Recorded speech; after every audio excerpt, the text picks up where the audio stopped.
ഭക്ഷണം നമുക്കൊരു വികാരമാണല്ലോ, responsible eating ആയി മാറുന്നത്. ട്രിവാൻഡ്രത്ത് പോകണോ അതോ കൊച്ചി സ്റ്റാർട്ട് ചെയ്യണോ, വലിയ സിറ്റി പോകണം? നമ്മളെല്ലാരും മനസ്സിലാക്കിയ ഒരു കാര്യം, അടി കിട്ടുന്നെങ്കിൽ സ്വന്തം നാട്ടിൽ കിട്ടാം, പുറത്തു പോയി നാളെ കണ്ട എന്നുള്ളൊരിതായിരുന്നു. ഇങ്ങനെ ഒരു ആപ്പിനെ കുറിച്ച് ചിന്തിക്കുന്നു, ഇതപ്പം തന്നെ ആവുന്നു, അതോ നിങ്ങൾ കുറെ വെല്ലുവിളികളൊക്കെ നേരിട്ട് പണ്ടാർ ഇത് ഉപേക്ഷിച്ചേക്കാം, അങ്ങനെയൊക്കെ തോന്നിയിട്ടുണ്ടോ? സ്റ്റാർട്ടിങ്ങിൽ ഞാൻ പറഞ്ഞ പോലെ നമ്മള് ഫസ്റ്റ് സോഷ്യൽ ഇമ്പാക്ട് ഉള്ള ഒരു സാധനം ചെയ്യണമെന്നുണ്ടായിരുന്നു നമുക്ക്. വില കുറച്ച് കൊടുക്കാന്നിട്ട് നിങ്ങൾ ഫുഡ് കഴിക്കാനൊക്കെ ബുദ്ധിമുട്ടിയോ? സംഭവം നമ്മൾ 4 പേര് അത്യാവശ്യം നല്ല ശമ്പളം, മോശമുള്ള രീതി ശമ്പളം ജോലികൾ ചെയ്യുന്നുണ്ട്. അവിടുത്തെ ബെനക്കേട് ബുദ്ധിമുട്ടെന്ന് പറഞ്ഞാൽ ജോലി കളഞ്ഞിട്ട് ഏറ്റവും വലിയ അത് കളയുകയെന്നുള്ളതായിരുന്നു നമ്മുടെ ആദ്യത്തെ ഏറ്റവും ബ്ലോക്ക്. വേണ്ടത്ത് ഇറങ്ങി ആ സിറ്റിയിൽ ഇറങ്ങി അപ്പം ആര് നിങ്ങളുടെ ടീമാര്, നിങ്ങളുടെ ടീം ഞാൻ തന്നെയാണ്. ആപ്പ് ലോഞ്ച് ചെയ്തു, കടകൾ ഇടാൻ തുടങ്ങി, വാങ്ങിക്കാൻ ആളില്ല എന്ന സിറ്റുവേഷൻ ആയി. അപ്പൊ ഞങ്ങളെ ആപ്പും തുറന്നു വെച്ചിട്ട് ഇങ്ങനെ ഇരിപ്പുണ്ട്. ഫാമിലി ഗ്രൂപ്പിലൊക്കെ മെസ്സേജ് അയക്കും, സാധനം പ്ലീസ് വാങ്ങിക്കണം, ഇത്രയും പഠിച്ചു, ഇത്രയും നല്ല ജോലിയിൽ ഇരിക്കുന്നു, ഇതൊക്കെ കളഞ്ഞിട്ട് ഒരു സ്റ്റാർട്ടപ്പ് തുടങ്ങുന്നത്, ഇതുപോലത്തെ ഒരു സ്റ്റാർട്ടപ്പ് തുടങ്ങുന്നെന്ന് പറയാൻ നിനക്ക് ഭ്രാന്താടാന്ന് പറയും. ഇതിനാണ് ഞാൻ കഷ്ടപ്പെട്ട് ഇത്രയും പഠിപ്പിച്ചത്. അച്ഛന്റെ റിയാക്ഷൻ ഒക്കെ എന്തായിരുന്നു? അവർക്കറിയാം പണ്ടേ ഭ്രാന്തന്മാരാണ്, പറഞ്ഞിട്ട് കാര്യമില്ല. ET ടോക്സിൽ ഇന്ന് പരിചയപ്പെടുത്തുന്നു പ്ലെന്റി ആപ്പ് സ്ഥാപകരായ മാത്യുവിനെയും ഭരത്തിനെയും. നമസ്കാരം. നമസ്കാരം. എന്താണ് ഈ പ്ലെന്റി ആപ്പ് എന്ന് പറഞ്ഞാൽ? എങ്ങനെയാണ് നിങ്ങൾക്ക് ഇങ്ങനെ ഒരു ആശയം വരുന്നത്? അത് ഞാൻ ആക്ച്വലി കോളേജിൽ സെക്കൻഡ് ഇയർ പഠിക്കുമ്പോൾ, ഞാൻ നാഗ്പൂരിലാണ് പഠിച്ചത്. അപ്പോൾ MBA സെക്കൻഡ് ഇയർ പഠിക്കുന്ന സമയത്താണ് ആക്ച്വലി ഇങ്ങനെ ആശയം വരുന്നത്. അപ്പം ഞാൻ ഒരു റാൻഡം ഡേ എൻ്റെ മെസ്സിൽ ഇങ്ങനെ ഇരിക്കുമ്പോൾ അവിടെ ഒരുപാട് ഫുഡ് വേസ്റ്റ് ഡംപ് ചെയ്യുന്ന കണ്ടു. അപ്പം ഞാൻ അവരുടെ അടുത്ത് ചോദിച്ചു, ഇത് ഞങ്ങളുടെ കോളേജ് ക്യാമ്പസിൻ്റെ തൊട്ടടുത്ത് തന്നെയായിരുന്നു എയിംസ്. അപ്പം ഞാൻ പറഞ്ഞു അവിടുത്തെ പേഷ്യൻസിനോ അല്ലെ ആവശ്യക്കാർക്ക് നമുക്ക് ഇത് കൊടുത്തുകൂടെ, എന്തിനാ ഇങ്ങനെ കളയുന്നത്? അപ്പം അവർ പറഞ്ഞ എന്താണെന്ന് വെച്ച് കഴിഞ്ഞാൽ, ഒരാൾക്കുള്ളതാണെങ്കിലോ 10 ആൾക്കുള്ള ഫുഡാണെങ്കിലോ ഞങ്ങളെ ഡംപ് ചെയ്യാനാണ് പറഞ്ഞിരിക്കുന്നത്, ഞങ്ങൾക്കൊന്നും ചെയ്യാൻ പറ്റത്തില്ല. അപ്പൊ അന്ന് ഞാൻ ജസ്റ്റ് ഒന്ന് സെക്കൻഡറി റിസർച്ച് ഒക്കെ ചെയ്തു നോക്കി, നമ്മൾ എത്ര ഫുഡാണ് വേസ്റ്റ് ചെയ്യുന്നത് ഇന്ത്യയിൽ. അപ്പോൾ ശരാശരി ഒരു കൊല്ലം നമ്മൾ 70 മില്യൺ ടൺസ് ഓഫ് ഫുഡാണ് വേസ്റ്റ് ചെയ്യുന്നത്. അതിൽ 30% കോൺട്രിബ്യൂട്ട് ചെയ്യുന്നത് നമ്മുടെ ഈ റെസ്റ്റോറൻറ്റ്സ്, ബേക്കറീസ്, ക്യൂസേഴ്സും അതർ റീറ്റെയിൽ ചെയിൻസും ആണ്. അപ്പോൾ ഈ ഒരു സാധനം മാത്രം മോണിറ്ററി ടേംസിലാക്കി കഴിഞ്ഞ് കഴിഞ്ഞാൽ ഏകദേശം 92,000 കോടി രൂപയുടെ ഫുഡാണ് നമ്മൾ on an annual basis waste ചെയ്യുന്നത്. പിന്നെ ചെക്ക് ചെയ്തപ്പോൾ ഇതിന് ഒരു ഓർഗനൈസ്ഡ് സൊല്യൂഷൻ കൺട്രിയിലില്ല. കുറേ NGOസും കാര്യങ്ങളൊക്കെ ഉണ്ട്, ബട്ട് സ്റ്റിൽ ഒരു ഓർഗനൈസ്ഡ് ആയിട്ടുള്ള സൊല്യൂഷൻ ഇവിടെ ഇല്ല. അപ്പോൾ അവിടെ നിന്നാണ് ഇതിൻ്റെ ആശയം ആക്ച്വലി തുടങ്ങുന്നത്. അപ്പോൾ അതിനുശേഷം ആക്ച്വലി ഞാൻ എൻ്റെ ബ്രദറിൻ്റെ അടുത്ത് ഈ ഐഡിയ പറഞ്ഞു. ബ്രദർ അപ്പോൾ വാസ് ഹാപ്പി, നമുക്കിത് എന്തായാലും ചെയ്യാം എന്ന രീതിയിൽ പറഞ്ഞു. അതിനുശേഷം റാൻഡംലി ഞാൻ ഷൈൻ എന്ന് പറഞ്ഞ എൻ്റെ ചൈൽഡ്ഹുഡ് ഫ്രണ്ട്, പുള്ളി IIT മദ്രാസ് അലുമിനയാണ്. അതുപോലെ സ്റ്റാർട്ടപ്പിലൊക്കെ, സെക്യൂർ ബേസ്ഡ് സ്റ്റാർട്ടപ്പിലൊക്കെ, ബാക്ക്ഡ് ആയിട്ടുള്ള സ്റ്റാർട്ടപ്പിലൊക്കെ ഫൗണ്ടിങ് എഞ്ചിനീയർ ആയിട്ട് വർക്ക് ചെയ്തിട്ടുള്ള പുള്ളിയാണ്. പുള്ളിയാണ് ഞങ്ങളുടെ ടെക് ഒക്കെ ഹാൻഡിൽ ചെയ്യുന്നത്. അപ്പോൾ പുള്ളിയായിട്ട് റാൻഡം ഒരു കോളിൽ വന്നു. എന്നിട്ട് ഞാനിങ്ങനെ പറഞ്ഞു, ഇങ്ങനെ ഒരു സ്റ്റാർട്ടപ്പ് ചെയ്യുന്നുണ്ട്, ജോയിൻ ചെയ്യാൻ ഇൻട്രസ്റ്റ് ഉണ്ടോ എന്ന രീതിയിൽ. അങ്ങനെയാണ് ഷൈൻ ആക്ച്വലി ടീമിലോട്ട് വരുന്നത്. ഞങ്ങൾ ചെറുപ്പം മുതലേ ഒരുമിച്ച് പഠിച്ചത്. എന്നിട്ട് ഞങ്ങൾ ഒരു 3 to 4 months പ്രോഡക്റ്റ് ബിൽഡ് ചെയ്യുന്നതും ഡിസൈനും അതിൻ്റെ കാര്യങ്ങളൊക്കെ ആയിരുന്നു. അപ്പോൾ ഞങ്ങളുടെ കൂട്ടത്തിൽ ഞങ്ങൾ ലാക്ക് ചെയ്തത് ഈ ഫുഡ് ഇൻഡസ്ട്രിയിലുള്ള റിയാലിറ്റി, അതായത് ഇൻഹാൻഡ് എക്സ്പീരിയൻസ് ഉള്ള ഒരാളുടെ എക്സ്പെർട്ടീസ് ഞങ്ങൾ ലാക്ക് ചെയ്തത്. അങ്ങനെയാണ് ഭരത് ആക്ച്വലി പിക്ചറിൽ വരുന്നത്. ഭരത്തിന് നമ്മുടെ F&B ഇൻഡസ്ട്രിയിൽ മൾട്ടിപ്പിൾ ഇയേഴ്സ് ഓഫ് എക്സ്പീരിയൻസ് ഉണ്ട്. അപ്പോൾ ഞങ്ങൾക്കും തോന്നി ഭയങ്കര വാല്യൂ അഡീഷൻ ആയിരിക്കും. ഓപ്പറേഷൻസിലായാലും നമുക്ക് അങ്ങനെ അത്രയും ഒരു എക്സ്പെർട്ടീസ് ഉള്ള ഒരാളില്ലായിരുന്നു. അപ്പോൾ ഭരത് അതുപോലെ IHM അലുമിനസ് ആണ്. അപ്പോൾ ഞങ്ങളെ വിചാരിച്ചു നല്ലൊരു വാല്യൂ ആഡ് ആയിരിക്കും. അങ്ങനെ ഭരത് ഞങ്ങളുടെ കയ്യിൽ ജോയിൻ ചെയ്തു. അപ്പോൾ ഇതാണ് ഞങ്ങളുടെ ഫൗണ്ടിങ് ടീമിന്റെ കഥ. ഈ പ്ലെന്റി എന്ന് പറയുന്ന ആപ്പ് എപ്പോഴും Y ആണ്, നിങ്ങൾ ഉപയോഗിച്ചിരിക്കുന്ന I ആണ്. അതെന്തുകൊണ്ടാണ്? അത് ഈ പേരിടാൻ നേരത്തെ എനിക്കൊരു ഇതുണ്ടായിരുന്നു. അതായത് പേര് ഭയങ്കര ഷോർട്ടായിരിക്കണം, ആളുകൾക്ക് പെട്ടെന്ന് റിമെമ്പർ ചെയ്യാൻ പറ്റുന്ന ഒരു പേരായിരിക്കണം. അതുപോലെ തന്നെ ഈ ബ്രാൻഡിന്റെ പേര് വായിക്കുമ്പോൾ നമ്മൾ എന്താണ് ചെയ്യുന്നതെന്നുള്ള ആളുകളിലോട്ട് കൺവേ ചെയ്യണമെന്നുള്ള ഒരു ഇതുണ്ടായിരുന്നു. അപ്പൊ അങ്ങനെ കുറെ തപ്പി വന്നപ്പോഴാണ് പ്ലെന്റി എന്ന നമ്മുടെ നോർമൽ വേർഡ് ആക്ച്വലി വന്നത്. അതിലാകുമ്പോൾ നമ്മൾ പ്ലെന്റി ഓഫ് സേവിങ്സ് എന്ന് ഇത് ചെയ്യുന്നുണ്ട്, അതുപോലെ പ്ലെന്റി ഓഫ് ഫുഡ് എന്ന കാര്യം കമ്മ്യൂണിക്കേറ്റ് ചെയ്യുന്നുണ്ട്. അപ്പോൾ അതിന്നൊരു ചെറിയൊരു ട്വീക്ക് ചെയ്യാമെന്ന് വിചാരിച്ചു. അപ്പോൾ Y മാറ്റി I ആക്കി. അങ്ങനെയാണ് പ്ലെന്റിയിലെത്തി. അപ്പോൾ ഷോർട്ട് ആൻഡ് സ്വീറ്റ് നെയിം പ്ലെന്റിയിലേക്ക് എത്തി. നമ്മൾ ഭക്ഷണത്തിന്റെ ക്വാളിറ്റി ഉറപ്പാക്കുക എന്ന് പറയുന്നത് ഭയങ്കര ഇമ്പോർട്ടന്റ് ആയിട്ടുള്ള ഒരു കാര്യമാണല്ലോ. നിങ്ങൾ അതിനുവേണ്ടി എന്തൊക്കെ മുൻകരുതലുകളാണ് സ്വീകരിക്കുന്നത്? നമുക്ക് മുന്നേ പലരും ഈ ഒരു ഐഡിയ പലതരത്തായിട്ട് ആലോചിച്ചിട്ടുണ്ട്. ബട്ട് ഇത് അങ്ങോട്ട് ക്ലിക്കായില്ല. അല്ലെങ്കിൽ അവരുടെ ഒരു ഐഡിയയിൽ നിന്നൊരു പ്രോട്ടോടൈപ്പിൽ നിന്നൊരു സാധനം വരാത്തതിൻ്റെ ഒരു പ്രധാനപ്പെട്ട കാരണം അവർക്ക് ഈ ഒരു ഓപ്പറേഷണൽ എലമെന്റ്, അല്ലെങ്കിൽ നമ്മൾ ഈ കൊണ്ടുവരുന്ന സാധനം എങ്ങനെ ക്വാളിറ്റി അഷ്വർ ചെയ്യാം എന്നുള്ളത് ക്രാക്ക് ചെയ്യാത്തുണ്ടാകും. അവിടെയാണ് ഈ നമ്മുടെ പ്ലെന്റി എന്നൊരു ഐഡിയയുടെ പ്രോപ്പർ ആയിട്ടുള്ള ഒരു സ്ട്രക്ചർ വരുന്നത്. നമ്മൾ എന്താ ചെയ്യുന്നത് വെച്ചാൽ, നമുക്കൊരു 3 ലെയർ ഓഫ് ഒരു ക്വാളിറ്റി സിസ്റ്റം ഉണ്ട്. ഫസ്റ്റ് ഇനീഷ്യലി ഓൺബോർഡ് ചെയ്യുമ്പോൾ വി മേക്ക് ഷുവർ ദാറ്റ് ഇത് നല്ല ഒരു ക്വാളിറ്റി ബാക്ക്ഗ്രൗണ്ട് ഉള്ള റെസ്റ്റോറൻ്റ് ആണ് എന്നുള്ളത് ഉറപ്പുവരുത്തിയാണ് നമ്മൾ ഓൺബോർഡ് ചെയ്യുന്നത്. സെക്കൻഡ് സ്റ്റെപ്പ്, എവറി ഓർഡർ അവരിടുമ്പോൾ, എവറി ലിസ്റ്റിംഗ് അവരിടുമ്പോൾ അതിനൊരു ബെസ്റ്റ് ബിഫോർ ടൈം കൊടുത്താണ് ചെയ്യുന്നത്. നമുക്ക് കുക്കീസ്, കേക്സിനൊക്കെ വരുന്ന പോലെ എല്ലാ ഫുഡിനും പ്ലെന്റി കൂടെ പോകുന്നൊരു best before time that. Will be ബി mentioned by the chef himself or the restaurant themselves. അവർ തന്നെയാണിത് സെറ്റ് ചെയ്യുന്നത്. ആൻഡ് ഈ പറഞ്ഞ time is trackable to our app also. So basically we nudge, അല്ലെങ്കിൽ നമ്മൾ എല്ലാ കസ്റ്റമേഴ്സിനെയും നഡ്ജ് ചെയ്യുന്നു, എന്താ ഈ സമയത്ത് കഴിക്കണം, which is basically what FSSAI also says. അപ്പോൾ ഇതിലൂടെയാണ് നമ്മൾ നമ്മുടെ ഒരു ക്വാളിറ്റി സ്റ്റാൻഡേർഡ്സ് ഉറപ്പുവരുത്തുന്നത്. ആൻഡ് നമ്മൾ പല നോട്ടിഫിക്കേഷനിൽ കൂടെ അവരിലോട്ട് അത് എത്തിക്കുന്നുണ്ട്, അവരെ കൊണ്ട് ചെയ്യിക്കുന്നുണ്ട്, അവരെ കൊണ്ട് സമയത്ത് കഴിപ്പിക്കുന്നുണ്ട്. And so far it has worked for us. അങ്ങനെയാണ് പോകുന്നത്. നമുക്കൊക്കെ ഭയങ്കര സന്തോഷമുള്ള ഒരു കാര്യമാണ്. നമ്മുടെ കൂട്ടത്തിൽ നിന്ന് ഒരു ടീം വരുന്നു, അവരൊരു ആപ്പ് ഉണ്ടാക്കുന്നു. നമുക്കാണെങ്കിൽ ഇപ്പോൾ ഹോസ്റ്റലിലും ഒക്കെ നിൽക്കുന്ന സമയത്ത് എപ്പോഴും ഒരു മഴയുണ്ടെങ്കിൽ എക്സ്ട്രാ പൈസ കൊടുത്തിട്ട് നമ്മൾ സ്വിഗ്ഗി, സൊമാറ്റോ എന്നൊക്കെ ഫുഡ് ഓർഡർ ചെയ്യണം. അപ്പോൾ നമുക്ക് കുറഞ്ഞ പൈസയ്ക്ക് ഒരു ഫുഡ് കിട്ടുന്ന ഒരു കാര്യം. അപ്പം ആളുകളുടെ ഫീഡ്ബാക്ക് എങ്ങനെയാണ്? ആളുകളിലേക്ക് ഇത് എത്രത്തോളം എത്തിയിട്ടുണ്ട്? ആക്ച്വലി ഇതുവരെയുള്ള ഫീഡ്ബാക്ക് എന്ന് പറഞ്ഞാൽ ഇറ്റ് ഇസ് ഓവർവെൽമിങ്. ഞങ്ങൾ വിചാരിച്ചതിലും നല്ല രീതിയിൽ ആൾക്കാർ ഞങ്ങൾ അക്സെപ്റ്റ് ചെയ്തു എന്നതാണ്. ഞങ്ങൾ ഒരിക്കലും വിചാരിച്ചില്ല ഇത്രയും ഷോർട്ട് ടൈമിൽ നമുക്ക് ഇത്രയും സിറ്റീസ് എക്സ്പാൻഡ് ചെയ്യാം, അതുപോലെ ഇത്രയും യൂസർ ബേസ് കൊണ്ടുവരാമെന്നൊന്നും ഞങ്ങൾ ഒരിക്കലും വിചാരിച്ചല്ല. ഞങ്ങൾ കമ്മ്യൂണിക്കേറ്റ് ചെയ്യാൻ ഉദ്ദേശിച്ചത് പ്രോപ്പറായിട്ട് കൺസ്യൂമേഴ്സിലേക്ക് എത്തി എന്നതാണ് ഞങ്ങൾക്ക് ഇപ്പോൾ മനസ്സിലാക്കാൻ കഴിഞ്ഞത്. അതായത് ഫുഡ് വേസ്റ്റ് അല്ല നമ്മൾ കൊടുക്കുന്നത്, അതായത് ആരെങ്കിലും കഴിച്ചതിൻ്റെ ബാക്കിയല്ല. അതായത് ഫ്രഷ് ആയിട്ടുള്ള അൺസോൾഡ് ഫുഡാണ് നമ്മൾ നിങ്ങൾക്ക് ഇത്രയും ഡിസ്കൗണ്ടഡ് പ്രൈസിൽ തരുന്നത്. അതും ക്വാളിറ്റി ഉറപ്പുവരുത്തി, അതും ടോപ്പ് ബ്രാൻഡ്സ് ഇറ്ററീസിൽ നിന്ന് മാത്രമാണ്. അപ്പോൾ ആളുകൾ അത് നല്ല രീതിയിൽ സ്വീകരിച്ചു. ആൻഡ് ഇപ്പൊ തന്നെ നമുക്ക് 5 months almost close to 1.5 lakh users ആയി, ട്രിവാൻഡ്രത്തു നിന്നും കൊച്ചിയിൽ നിന്നും മാത്രം. അപ്പൊ ഇനി ഇത് കേരളത്തിൽ തന്നെ നമ്മൾ ബാക്കി സിറ്റീസിലും കാര്യങ്ങളിലോട്ടൊക്കെ എക്സ്പാൻഡ് ചെയ്യണം. അതുപോലെ തന്നെ ഈ യൂസർ ബേസ് കുറച്ചുകൂടെ വലിയ രീതിയിൽ എക്സ്പാൻഡ് ചെയ്യണം. ഇതിന് പിന്നിലെ സോഷ്യൽ ഇമ്പാക്ട് എന്താണെന്നുള്ളതും കൂടെ കമ്മ്യൂണിക്കേറ്റ് ചെയ്യണം. ശരിയാണ്, നമ്മൾ ഇതിൽ ഡിസ്കൗണ്ടഡ് ആയിട്ട് കൊടുക്കുകയാണ്, പക്ഷെ ഇതിലും ഉപരി നിങ്ങൾ ആക്ച്വലി ഒരു ഫുഡ് സേവ് ചെയ്യാണ് ലാൻഡ് ഫില്ലിൽ പോണതിന് പകരം. അപ്പൊ അതിൽ കൂടെ നിങ്ങൾ കാർബൺ എമിഷൻസ്, അറ്റ്മോസ്ഫിയറിൽ ഉണ്ടാകുന്ന കാർബൺ എമിഷൻസും തടയാണ് ആക്ച്വലി. അപ്പോൾ ഈ ഡിസ്കൗണ്ടഡ് കിട്ടുന്നതിന് ഉപരി നിങ്ങൾ ഭൂമിക്ക് ഒരു എന്താ പറയാ, ഒരു നല്ല കാര്യം കോൺട്രിബ്യൂട്ട് ചെയ്യുന്ന ആക്ച്വലി ഈറ്റിംഗ് എന്ന് പറയാം. റെസ്പോൺസിബിൾ ആയിട്ട് ഭക്ഷണം നമുക്കൊരു വികാരമാണല്ലോ, റെസ്പോൺസിബിൾ ഈറ്റിംഗ് ആയി മാറുന്നു. ഈ പറഞ്ഞുകൂടെ ആഡ് ഓൺ ചെയ്ത് വെക്കണം. ആളുകൾക്ക് ചിലപ്പോൾ ഈ ബാക്കി വരുന്ന ഫുഡ് നമ്മൾ ഓർഡർ ചെയ്യുന്നു എന്ന് പറയുന്ന ഒരു സ്റ്റിഗ്മ ചിലപ്പോൾ ഉണ്ടാവാനുള്ള ഒരു സാധ്യതയുണ്ട്. അതിനെ മറികടക്കുക എന്ന് പറയുന്നത് നിങ്ങൾക്ക് കുറച്ച് ബുദ്ധിമുട്ടുള്ള ഒരു കാര്യമായിട്ടുണ്ടാവില്ല. ഇപ്പൊ തുടക്ക സ്റ്റേജിലാണെങ്കിലും ഇപ്പോഴാണെങ്കിലും ഇത് ബാക്കി വരുന്ന, ഇപ്പം നിങ്ങൾ ഇതൊന്നും പറയാതെ ഈ ഫുഡ് വിലക്കുറവിൽ കിട്ടുകയാണെന്ന് പറഞ്ഞാൽ കുറച്ചും കൂടി ഈസി ആയിരിക്കും ആളുകൾക്ക്. പക്ഷെ ബാക്കി വരുന്ന ഫുഡ് നമ്മൾ സ്വീകരിക്കുന്നു അല്ലെങ്കിൽ ഓർഡർ ചെയ്യുന്നു എന്ന് പറയുന്ന ഒരു സ്റ്റിഗ്മേനെ കവറപ്പ് ചെയ്യാൻ നിങ്ങൾ എന്തൊക്കെ കാര്യങ്ങളാണ് ചെയ്യുന്നത്? ഇതിൽ ആക്ച്വലി നമ്മുടെ 4 പേരുടെ ആദ്യത്തെ ഒരു ഐഡിയ വാസ്, ഇവിടെ ഒരു കവറപ്പ് ഇല്ല, നമ്മൾ we are going transparent in this. കാരണം ട്രാൻസ്പാരന്റ് ആയിട്ട് പറയുക, നമ്മുടെ ഐഡിയ വാസ് വെരി സിമ്പിൾ. ഈ ഭക്ഷണം ഒരു ദിവസത്തിൽ ഒരു റെസ്റ്റോറൻ്റ് ആയാലും ബേക്കറി ആയാലും ഇന്ന സമയത്തുള്ള കഴിക്കാൻ പറ്റുന്ന ഭക്ഷണമാണ്, അത് വേസ്റ്റ് ആവുന്നുണ്ട്. അതെങ്ങനെ നമുക്ക് ആൾക്കാരോട് എത്തിക്കാം എന്നുള്ളത് വളരെ സിമ്പിളായിട്ടൊരു ഐഡിയ ആണ് നമ്മൾ ചെയ്തത്. ഇപ്പൊ ഇവിടെ നമ്മൾ എന്താ മേക്ക് ഷുവർ ചെയ്യുന്ന വെച്ചാൽ റെസ്റ്റോറൻറ്റ്സിന്റെ ക്ലോസിംഗ് ടൈമിന്റെ അകത്ത് തന്നെയാണ് ഈ ഫുഡ് പോകുന്നത്. So if you go to the restaurant, ഈ റെസ്റ്റോറൻറ്റിൽ നമ്മൾ നോർമലായിട്ട് പോയി വാങ്ങിച്ചാലും ഈ ഒരു ഫുഡ് തന്നെയായിരിക്കും കിട്ടാൻ പോകുന്നത്. സോ അവിടെ നമ്മൾ എക്സ്ട്രാ ടൈമോ പുഷ് ചെയ്യുന്ന കാര്യങ്ങളില്ല.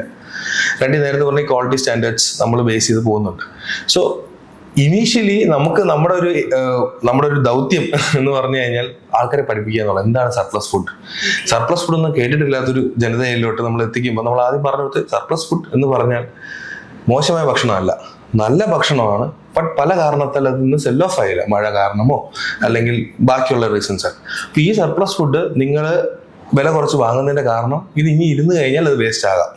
ഓക്കെ. അതുകൊണ്ടാണ് നമ്മൾ ആ ഡിസ്കൗണ്ട് കൂടെ സെൽ ഓഫ് ചെയ്യുന്നത്. സോ ഈ ഒരു പ്രോപ്പർ എഡ്യൂക്കേഷൻ നമ്മുടെ റീൽസിൽ കൂടെ ആയാലും നമ്മൾ ചെയ്യുന്ന നമ്മുടെ റെസ്റ്റോറൻറ്റ്സിൽ കൂടെ ആയാലും നമുക്കത് റീച്ച് ഔട്ട് ചെയ്യുക എന്നുള്ളതായിരുന്നു നമ്മുടെ ഏറ്റവും ബേസിക് ആയിട്ടുള്ള ഐഡിയ. ആൻഡ് ഇനീഷ്യലി അത് വല്ല ബുദ്ധിമുട്ടായിരുന്നു, എസ്പെഷ്യലി കസ്റ്റമേഴ്സിന്റെ സൈഡിൽ നിന്ന് അതിനേക്കാളും കൂടുതൽ നമുക്ക് റെസ്റ്റോറൻറ്റ് സൈഡിലായിരുന്നു. നമുക്ക് ബിക്കോസ് കസ്റ്റമേഴ്സ് ആർ യങ്, അവർ കുറച്ചും കൂടെ നോളജബിൾ ആണ്, അവർക്ക് കുറച്ചും കൂടെ ഈ അറിയാം എന്താണ് സംഭവിക്കുന്നത് എന്നുള്ളത്. ബട്ട് റെസ്റ്റോറൻറ്റ്സിന് നമുക്കത് പറഞ്ഞ് മനസ്സിലാക്കുക എന്നുള്ളത് it was much more difficult in the initial stages. പക്ഷെ അത് സ്ലോലി അവർക്കും അത് യൂസ് ചെയ്ത് കഴിഞ്ഞപ്പോൾ ആപ്പിൽ നിന്നുള്ള ബെനിഫിറ്റ്സ്, ആപ്പിൽ നിന്ന് അവർക്ക് ഫുഡ് വേസ്റ്റ് ആവുന്നില്ല.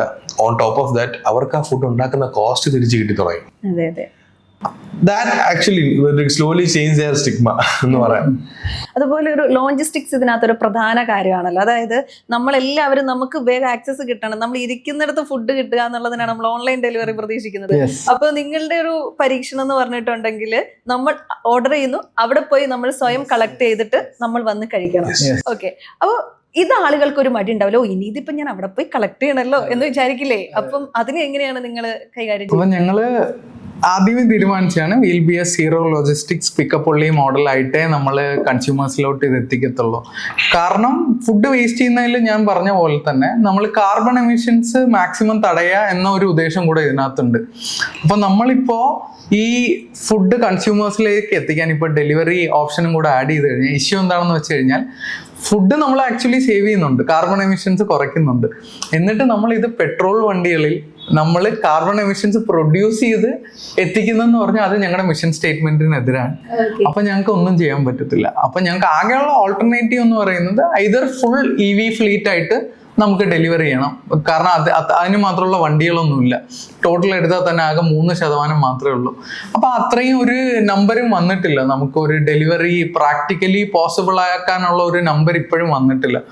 പിന്നെ ഉള്ള ഒരു കേസ് എന്ന് പറയുന്നത് ഞങ്ങൾ എല്ലാവരും കൂടെ തീരുമാനിച്ച ഒരു കാര്യമാണ്, ആസ് എ ബ്രാൻഡ് ഞങ്ങൾക്ക് ആൾക്കാരെ മടി പിടിപ്പിച്ചിരുത്തണ്ട. ഇപ്പൊ പറഞ്ഞ പോലെ കൺവീനിയൻസ് ആണ്, എല്ലാം നമുക്ക് വിരൽ തുമ്പി കിട്ടും, 5 മിനിറ്റിൽ 10 മിനിറ്റിൽ കിട്ടും.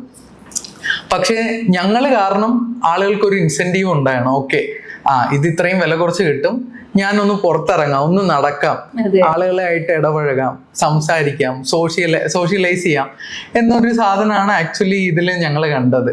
അപ്പൊ ഞങ്ങളെ കൊണ്ട് അങ്ങനെ ഒരു കാര്യം ചെയ്യിപ്പിക്കാൻ പറ്റുമെങ്കിൽ അത്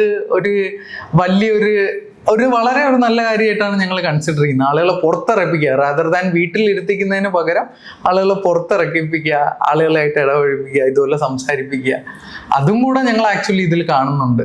നിങ്ങളുടെ കോമ്പറ്റീറ്റേഴ്സ് ആരായിരിക്കും? അതായത് നമ്മളിപ്പോൾ ഒരു പ്രൊഡക്റ്റ് ലോഞ്ച് ചെയ്ത് കഴിഞ്ഞാൽ, ഇതിപ്പോൾ ലോഞ്ച് ചെയ്ത് ഇതിന്റെ ബുദ്ധിമുട്ട് ഇപ്പൊ ഇനി നെക്സ്റ്റ് ഒരാൾക്ക് ഇതിനകത്തേക്ക് വരാൻ കുറച്ചും കൂടി ഈസി ആയിരിക്കുമല്ലോ. അപ്പൊ അവർ കുറച്ചും കൂടി അഡ്വാൻസ്ഡ് ആയിട്ട് ഒരു കാര്യം കൊണ്ടുവരാം. അല്ലെങ്കിൽ സ്വിഗ്ഗി, സൊമാറ്റോ ചിലപ്പോൾ അവർക്ക് വേണമെങ്കിൽ ഒരു ഇത്ര സമയം കഴിഞ്ഞ് ഫുഡ് വിൽക്കാനുള്ള ഒരു ചാൻസസ് ഉണ്ട്. അപ്പം ഈ ഒരു പുതിയ വെല്ലുവിളിനെ എങ്ങനെ നേരിടുക? നിങ്ങൾ എന്തായാലും പ്രതീക്ഷിക്കുന്നുണ്ടാവുമല്ലോ ഒരു കോമ്പറ്റീറ്റർ. ഇപ്പൊ ആരും മാർക്കറ്റിൽ ഇല്ല നിങ്ങൾക്ക്. അപ്പൊ പുതിയ ഒരാൾ വരാനുള്ള ഒരു സാധ്യത നമുക്ക് തള്ളിക്കളയാൻ പറ്റില്ല. എപ്പോഴും അങ്ങനെയാണല്ലോ, ഒരു പ്രൊഡക്റ്റ് വരുമ്പോൾ നെക്സ്റ്റ് ഒരാൾ വരാനുള്ള സാധ്യതയുണ്ട്. അപ്പോൾ അങ്ങനെ ഒരു പ്രൊഡക്റ്റ് വന്നാൽ നിങ്ങൾ അതിനെ എങ്ങനെ കൈകാര്യം ചെയ്യും? അല്ലെങ്കിൽ സ്വിഗ്ഗി, സൊമാറ്റോ അതിനെങ്ങനെയാണ് അവരങ്ങനെ ഒരു ഐഡിയ കൊണ്ടുവന്നാൽ? ഇപ്പൊ തന്നെ നമ്മൾ ഈ പറയുന്നതല്ലേ, സ്വിഗ്ഗി, സൊമാറ്റോ എന്ന് പറയുന്നത് തന്നെ കോമ്പറ്റീഷനാണ്. ഓക്കെ. സ്വിഗ്ഗി ഇത്രയും വളരെ, അല്ലെങ്കിൽ സൊമാറ്റോ ഇത്രയും വളരെ കാരണം സ്വിഗ്ഗിയാണ്. സ്വിഗ്ഗി ഇത്രയും വളരെ കാരണം സൊമാറ്റോ ആണ്. ബിക്കോസ് കോമ്പറ്റീഷൻ ഡ്രൈവ്സ് ഇന്നോവേഷൻ എന്ന് വിശ്വസിക്കുന്ന ഒരാളാണ് നമ്മളെല്ലാവരും. സോ കോമ്പറ്റീഷനെ ഭയന്നിരിക്കുക എന്നുള്ള പരിപാടിയല്ല. പക്ഷെ നമ്മൾ ഈ കൊണ്ടുവന്ന സാധനം, we are solidly believing on mission statement and our vision. അതിൽ നിന്ന് നമ്മൾ മാറി വഴുതി പോകാത്ത രീതിയിൽ തന്നെ നമുക്ക് കോമ്പറ്റീഷനെ ഫേസ് ചെയ്യുക എന്നുള്ളത് മാത്രമാണ് നമുക്ക് മുന്നിലുള്ളത്. പിന്നെ പല തവണയും പറയുന്നുണ്ട്, വി ഡോണ്ട് സെൽ കൺവീനിയൻസ്. നമ്മൾ ആ കൺവീനിയൻസിന് ഊന്നി നിൽക്കുന്ന ഒരു ആപ്ലിക്കേഷൻ അല്ല. നമ്മൾ ആ ഫുഡിനെ എങ്ങനെ കറക്റ്റായിട്ടുള്ള ആൾക്കാരിലോട്ട് എത്തിച്ചു കൊടുക്കുക എന്നുള്ളതാണ്. അവർക്ക് അവിടെ കൺവീനിയൻസ് ആണ്, ഡെലിവറി ആണ്, അതൊക്കെ ഇൻട്രസ്റ്റ് ഉണ്ട്, അതാണ് ആവശ്യം എന്നുണ്ടെങ്കിൽ ഡെഫിനറ്റ്ലി അത് ചെയ്യുന്ന ആപ്ലിക്കേഷൻസിൽ പോകും. So we don't play in the same market as Swiggy, Zomato. നമ്മൾ നമ്മുടേതായ ഒരു മാർക്കറ്റാണ് ഉണ്ടാക്കുന്നത്, നമ്മുടേതായ ഒരു എന്താ പറയുക, ഒരു അവയർനെസ് ആണ് ഇതിലൂടെ ചെയ്യുന്നത്. സോ ഇനി കോമ്പറ്റീഷൻ വന്നാൽ it will be great because we can also learn from them and we also grow along with dum. അല്ലെങ്കിൽ അവരെ പോലെ തന്നെ എങ്ങനെയാണെന്ന് വെച്ചാൽ ടേക്ക് അവേ എടുത്തിട്ട് നമ്മൾ അതുപോലെ ചെയ്യാന്നുള്ളൊരു ഇതാണ്. നമ്മൾ സോഷ്യൽ കമ്മിറ്റ്മെന്റ് ആണ് നിങ്ങൾ ഇത്തരത്തിലൊരു ടാപ്പിലേക്ക് കൊണ്ടെത്തിച്ചത്. പക്ഷേ സോഷ്യൽ കമ്മിറ്റ്മെന്റിനപ്പുറത്തേക്ക് നിങ്ങൾക്ക് എക്സിസ്റ്റ് ചെയ്ത് പോകാൻ ഇതിനുള്ള ഫിനാൻഷ്യൽ ബെനിഫിറ്റ് വേണം. അതായത് നിങ്ങളിപ്പോൾ എക്കോണമിക്ക് കൊടുക്കുന്ന വലിയ സംഭാവനയുണ്ട്, കുറച്ചധികം സ്റ്റാഫുകളൊക്കെ ഉണ്ട്, നിങ്ങൾക്ക് ട്രെയിനേഴ്സ് ഉണ്ട്, ഇന്റേൺസ് ഉണ്ട്, നിങ്ങൾ 4 പേരുണ്ട്. അപ്പം നിങ്ങൾ ഫുൾ ടൈമറാണ് ഇതിനകത്ത്, നിങ്ങൾ വേറെ ജോലി ചെയ്യുന്നില്ല. അപ്പം നമ്മുടെ ദൈനംദിന കാര്യങ്ങൾ നടന്നു പോകണമല്ലോ. അപ്പം ഇതിനകത്ത് എങ്ങനെയാണ് നിങ്ങൾക്ക് കിട്ടുന്ന ഫിനാൻഷ്യൽ ബെനിഫിറ്റ്? ഇതിനകത്ത് ലാഭത്തിലേക്ക് എത്തിയോ? ഇപ്പൊ കറന്റ്ലി ഞങ്ങൾ ആരും സാലറി എടുക്കുന്നില്ല, ടു ബി ഓണസ്റ്റ്. ഞങ്ങള് കാരണം ഇപ്പൊ ഭയങ്കര ഏർലി സ്റ്റേജ് ആണ്. നമ്മൾ 5 months ആയിട്ടുള്ള ഓപ്പറേഷൻസ് തുടങ്ങിയിട്ട്. അപ്പൊ ഇപ്പോഴത്തെ കറന്റ് സ്റ്റേജ് എങ്ങനെയാണെന്ന് പറഞ്ഞു കഴിഞ്ഞാൽ, നമ്മള് ലാസ്റ്റ് മന്ത് പ്രോഫിറ്റബിൾ ആയിരുന്നു. മന്ത് വൈസ് മാത്രം നോക്കിക്കഴിഞ്ഞു കഴിഞ്ഞാൽ ലാസ്റ്റ് മന്ത് ഞങ്ങൾക്ക് ക്ലോസ് ടു ഒരു 1.3 lakhs റവന്യൂ ആയിട്ട് ജനറേറ്റ് ചെയ്യാൻ പറ്റി. അതിൽ വരുന്ന മേജർ ചിന്തിക്കേണ്ട ഒരു കാര്യമുണ്ട്, last month was not a good month for food market. LPG crisis കാര്യങ്ങളൊക്കെ ഉണ്ടായിരുന്നു. ബട്ട് സ്റ്റിൽ നമ്മൾ ആ ഒരു റവന്യൂ എത്താൻ വേണ്ടി, which was our highest revenue generating month. അപ്പോൾ ഇതിന്ന് തന്നെ ആക്ച്വലി ഞങ്ങളുടെ ഒട്ടുമിക്ക എക്സ്പെൻസും കവർ ആയിപ്പോയി. ഓൾമോസ്റ്റ് ക്ലോസ് ടു 1 lakh നമ്മുടെ എല്ലാ എക്സ്പെൻസും കവർ ചെയ്തു. സാലറീസും എംപ്ലോയീസും ബാക്കി എല്ലാ കാര്യങ്ങളും നമ്മൾ ക്ലോസ് ടു 1 lakh കവർ ചെയ്തു. അപ്പൊ ഇനി കൂടുതൽ സ്കെയിൽ എത്തുമ്പോഴത്തേക്ക്, ഇപ്പൊ നമ്മൾ ആകെ 2 cities ആയിട്ടുള്ളൂ. അപ്പൊ ഞങ്ങൾ ഈ വിത്തിൻ ദീസ് 6 months ഞങ്ങൾ ഫുൾ സൗത്ത് ഇന്ത്യ ആണ് ഫോക്കസ് ചെയ്യുന്നത്. അപ്പൊ ഫുൾ സൗത്ത് ഇന്ത്യ എത്തിക്കഴിഞ്ഞാൽ obviously revenue will come in. അപ്പൊ അന്നേരം ഞങ്ങൾ സാലറി എടുത്തു തുടങ്ങും. നമ്മുടെ ഈ പറഞ്ഞ പോലെ ലൈക്ക് എവറി അതർ സ്റ്റാർട്ടപ്പ്, എല്ലാ സ്റ്റാർട്ടപ്പിനെ പോലെ നമ്മള് ഈ എക്സ്പാൻഷൻ എന്നൊരു സാധനം ഫോക്കസ് ചെയ്ത് പോകുന്നതുകൊണ്ട് നമുക്ക് there is a trade off. അത് മാത്രമല്ല, അല്ല പ്രോഫിറ്റബിലിറ്റി ആവണമെങ്കിൽ we could have done that. ഇപ്പോഴേ ചെയ്യാം. നമ്മൾ ആ സ്കെയിലാണ് ഇപ്പോൾ അച്ചീവ് ചെയ്യാൻ ശ്രമിക്കുന്നത്. അതുകൊണ്ട് നമ്മൾ തൽക്കാലം മാക്സിമം എക്സ്പാൻഷനിലോട്ട് ഫോക്കസ് ചെയ്ത് ആ ഒരു സ്കെയിൽ എത്തുമ്പോഴായിരിക്കും നമ്മൾ ഇവഞ്ച്വലി പ്രോഫിറ്റബിൾ ആവുക ഓൺ ആ ലാർജ് സ്കെയിൽ പറയുകയാണെങ്കിൽ. ഇപ്പൊ എറണാകുളവും കാലിക്കറ്റുമാണ് നിങ്ങൾ ഫോക്കസ് ചെയ്തിരിക്കുന്നത്. അല്ല, ട്രിവാൻഡ്രത്താണ് ലോഞ്ച് ആയത്. ട്രിവാൻഡ്രം നിങ്ങളെ ടൗൺ സിറ്റി ആയതുകൊണ്ട് അവിടുന്നുള്ള ആളുകളുടെ ഒരു പ്രതികരണമൊക്കെ എങ്ങനെയുണ്ടായിരുന്നു? നമ്മുടെ ജില്ലയിൽ ഒരു സാധനം കൊണ്ടുവരുവാണല്ലോ. നമ്മൾ ആദ്യം ആലോചിച്ചപ്പോൾ നമ്മൾ തമ്മിൽ ഒരു ഡിസ്കഷൻ വന്ന കാര്യം, ട്രിവാൻഡ്രത്ത് പോകണോ അതോ കൊച്ചി സ്റ്റാർട്ട് ചെയ്യണോ, വലിയ സിറ്റി പോവാം. നമ്മളെല്ലാരും മനസ്സിലാക്കിയ ഒരു കാര്യം, അടി കിട്ടുന്നെങ്കിൽ സ്വന്തം നാട്ടിൽ കിട്ടും, പുറത്തു പോയി നാളെ കണ്ട എന്നുള്ളൊരിതായിരുന്നു. ഇപ്പൊ ട്രിവാൻഡ്രത്ത് ഈ പറഞ്ഞ പോലെ ഈവൻ ദോ ഒരുപാട് ട്രഡീഷണൽ മൈൻഡ് സെറ്റ് ഉണ്ട്, പുതിയ സാധനങ്ങൾ വരാൻ കുറച്ച് മടിയുള്ളൊരു സിറ്റി ആണെങ്കിലും നമ്മളെ അവർ 2 കൈ കൊണ്ട് വെൽക്കം ചെയ്തു, സ്വീകരിച്ചു. സോ അത് നമുക്കൊരു ഭയങ്കര നല്ലൊരു പ്രചോദനമായിരുന്നു. ബിക്കോസ് അതിൽ നിന്ന് തന്നെ കിട്ടിയത് ഒരു idea. Because then Kochi market was more easy for us. അത് കഴിഞ്ഞ് കൊച്ചിയിൽ നിന്ന് കിട്ടിയത് വാസ് ഗേവ് അസ് ദ, എന്താ പറയാ, നമുക്കൊരു ധൈര്യം തന്നു, go to the other markets. So നമ്മളിപ്പോ തലസ്ഥാനത്തും ഉണ്ട്, ഫിനാൻഷ്യൽ തലസ്ഥാനത്തും ഉണ്ട് കേരളത്തിന്റെ. സോ ഇനി അടുത്ത മാർക്കറ്റ്സ് നമുക്ക് അതുപോലെ തന്നെ ക്യാപ്ചർ ചെയ്യണം എന്നുള്ള ഒരു ആഗ്രഹത്താണ് നമ്മൾ പോകുന്നത്. ആൻഡ് ഡെഫിനറ്റ്ലി ഓരോ മാർക്കറ്റിനും ഓരോ ശൈലികളുണ്ട്. ഇപ്പോ അടുത്ത ഓരോരോ മാർക്കറ്റിൽ നിങ്ങൾ നേരിട്ട വെല്ലുവിളികൾ എന്തൊക്കെയായിരുന്നു? ഇപ്പോ ട്രിവാൻഡ്രം ഓഫ് കോഴ്സ് ട്രിവാൻഡ്രത്തിലുള്ള വെല്ലുവിളി വാസ് ലോഞ്ചിങ് ദ പ്രൊഡക്റ്റ്. കാരണം പ്രൊഡക്റ്റിനെ കുറിച്ച് ഒരു ഐഡിയ ഇല്ലാത്ത മാർക്കറ്റിലോട്ട് നമ്മൾ ഈ പ്രൊഡക്റ്റ് ഇറക്കുന്നതായിരുന്നു ഏറ്റവും വലിയ വെല്ലുവിളി. അവിടെ നമുക്ക് എല്ലാ തരത്തിലും 2 സൈഡിലും പഠിപ്പിച്ചു കൊടുക്കണം. കസ്റ്റമേഴ്സിനും പഠിപ്പിക്കണം, റെസ്റ്റോറൻസിനെയും പഠിപ്പിക്കണം. അത് കുറച്ചധികം ബുദ്ധിമുട്ടുള്ള ഒരു കാര്യം എന്തെന്ന് വെച്ചാൽ നമ്മൾ പഠിച്ചുകൊണ്ടിരിക്കുകയാണ്. മനസ്സിലായില്ലേ? It's everybody like bettering the app all together. അത് കഴിഞ്ഞ് കൊച്ചിയിലോട്ട് വന്നു കഴിഞ്ഞപ്പോൾ കൊച്ചി ഒരു ഡിമാൻഡുള്ള മാർക്കറ്റാണ്. കൊച്ചിയിൽ ആൾക്കാരുണ്ട്, കൊച്ചിയിൽ മൂവ്മെന്റ് ഉണ്ട്. സോ അതിനനുസരിച്ചുള്ള രീതി നമ്മൾ മാർക്കറ്റിംഗ് ചെയ്യണം, അതിനനുസരിച്ചുള്ള രീതി നമ്മൾ ഫാസ്റ്ററായിട്ട് പോകണം. ഈ നമ്മുടെ ആപ്പിന്റെ ഡെവലപ്മെന്റ് ആയാലും അപ്ഡേറ്റ്സ് ആയാലും ആ സ്പീഡിൽ പോകണം. അപ്പൊ ആ സ്പീഡ് എന്നൊരു സാധനമാണ് നമ്മൾ കൊച്ചി എന്നൊരു മാർക്കറ്റിൽ നിന്ന് പഠിച്ചത്. ഗോയിങ് ടു കാലിക്കറ്റ് എന്ന് പറഞ്ഞാൽ ഫുഡിന്റെ ഒരു തലസ്ഥാനമാണ്. ആൻഡ് അവിടെ ആ ക്വാളിറ്റി ഒരു കളിയില്ല. അവിടെ ആ ക്വാളിറ്റിയുടെ അപ്പൊ നമുക്ക് കാര്യങ്ങൾ കുറച്ചുകൂടി ഈസിയാണ്. കാരണം food quality is peak in Calicut. പക്ഷേ കാലിക്കറ്റിലെ ആൾക്കാർക്ക് more than the money they spend, they think about the quality. ആ ക്വാളിറ്റിക്ക് വേണ്ടി ഫുഡ് എന്നൊരു സാധനത്തിന്റെ വികാരമായിട്ട് കാണുന്ന ആൾക്കാരാണ്. സോ അവിടെ നമ്മൾ കുറച്ചും കൂടെ ക്വാളിറ്റി ഓറിയന്റഡ് ആയിട്ട് എല്ലാ റെസ്റ്റോറൻറ്റ്സ് അല്ലാതെ അവരിഷ്ടപ്പെടുന്ന റെസ്റ്റോറൻറ്റ്സ് കൂടുതൽ കൊടുക്കുക, ആ മാർക്കറ്റിനെ മനസ്സിലാക്കി ചെയ്യുക എന്നുള്ളൊരു ഇതാണ്. Same thing goes to Thrissur. കുറച്ചും കൂടെ ഡിഫറെന്റ് ആണ്. Thrissur is more similar to Kochi. So ആ ഒരു രീതിയിലാണ്. അപ്പൊ നമ്മൾ തൃശ്ശൂരും കാലിക്കറ്റാണ് ഇപ്പോൾ നമ്മുടെ പൈപ്പ് ലൈനുള്ള 2 സിറ്റീസ്, 2 ഫോക്കസിലുള്ളത്. ഇടയ്ക്ക് ചോദിക്കണ്ടെന്ന് വിചാരിച്ചിട്ട് വിട്ടതാണ്.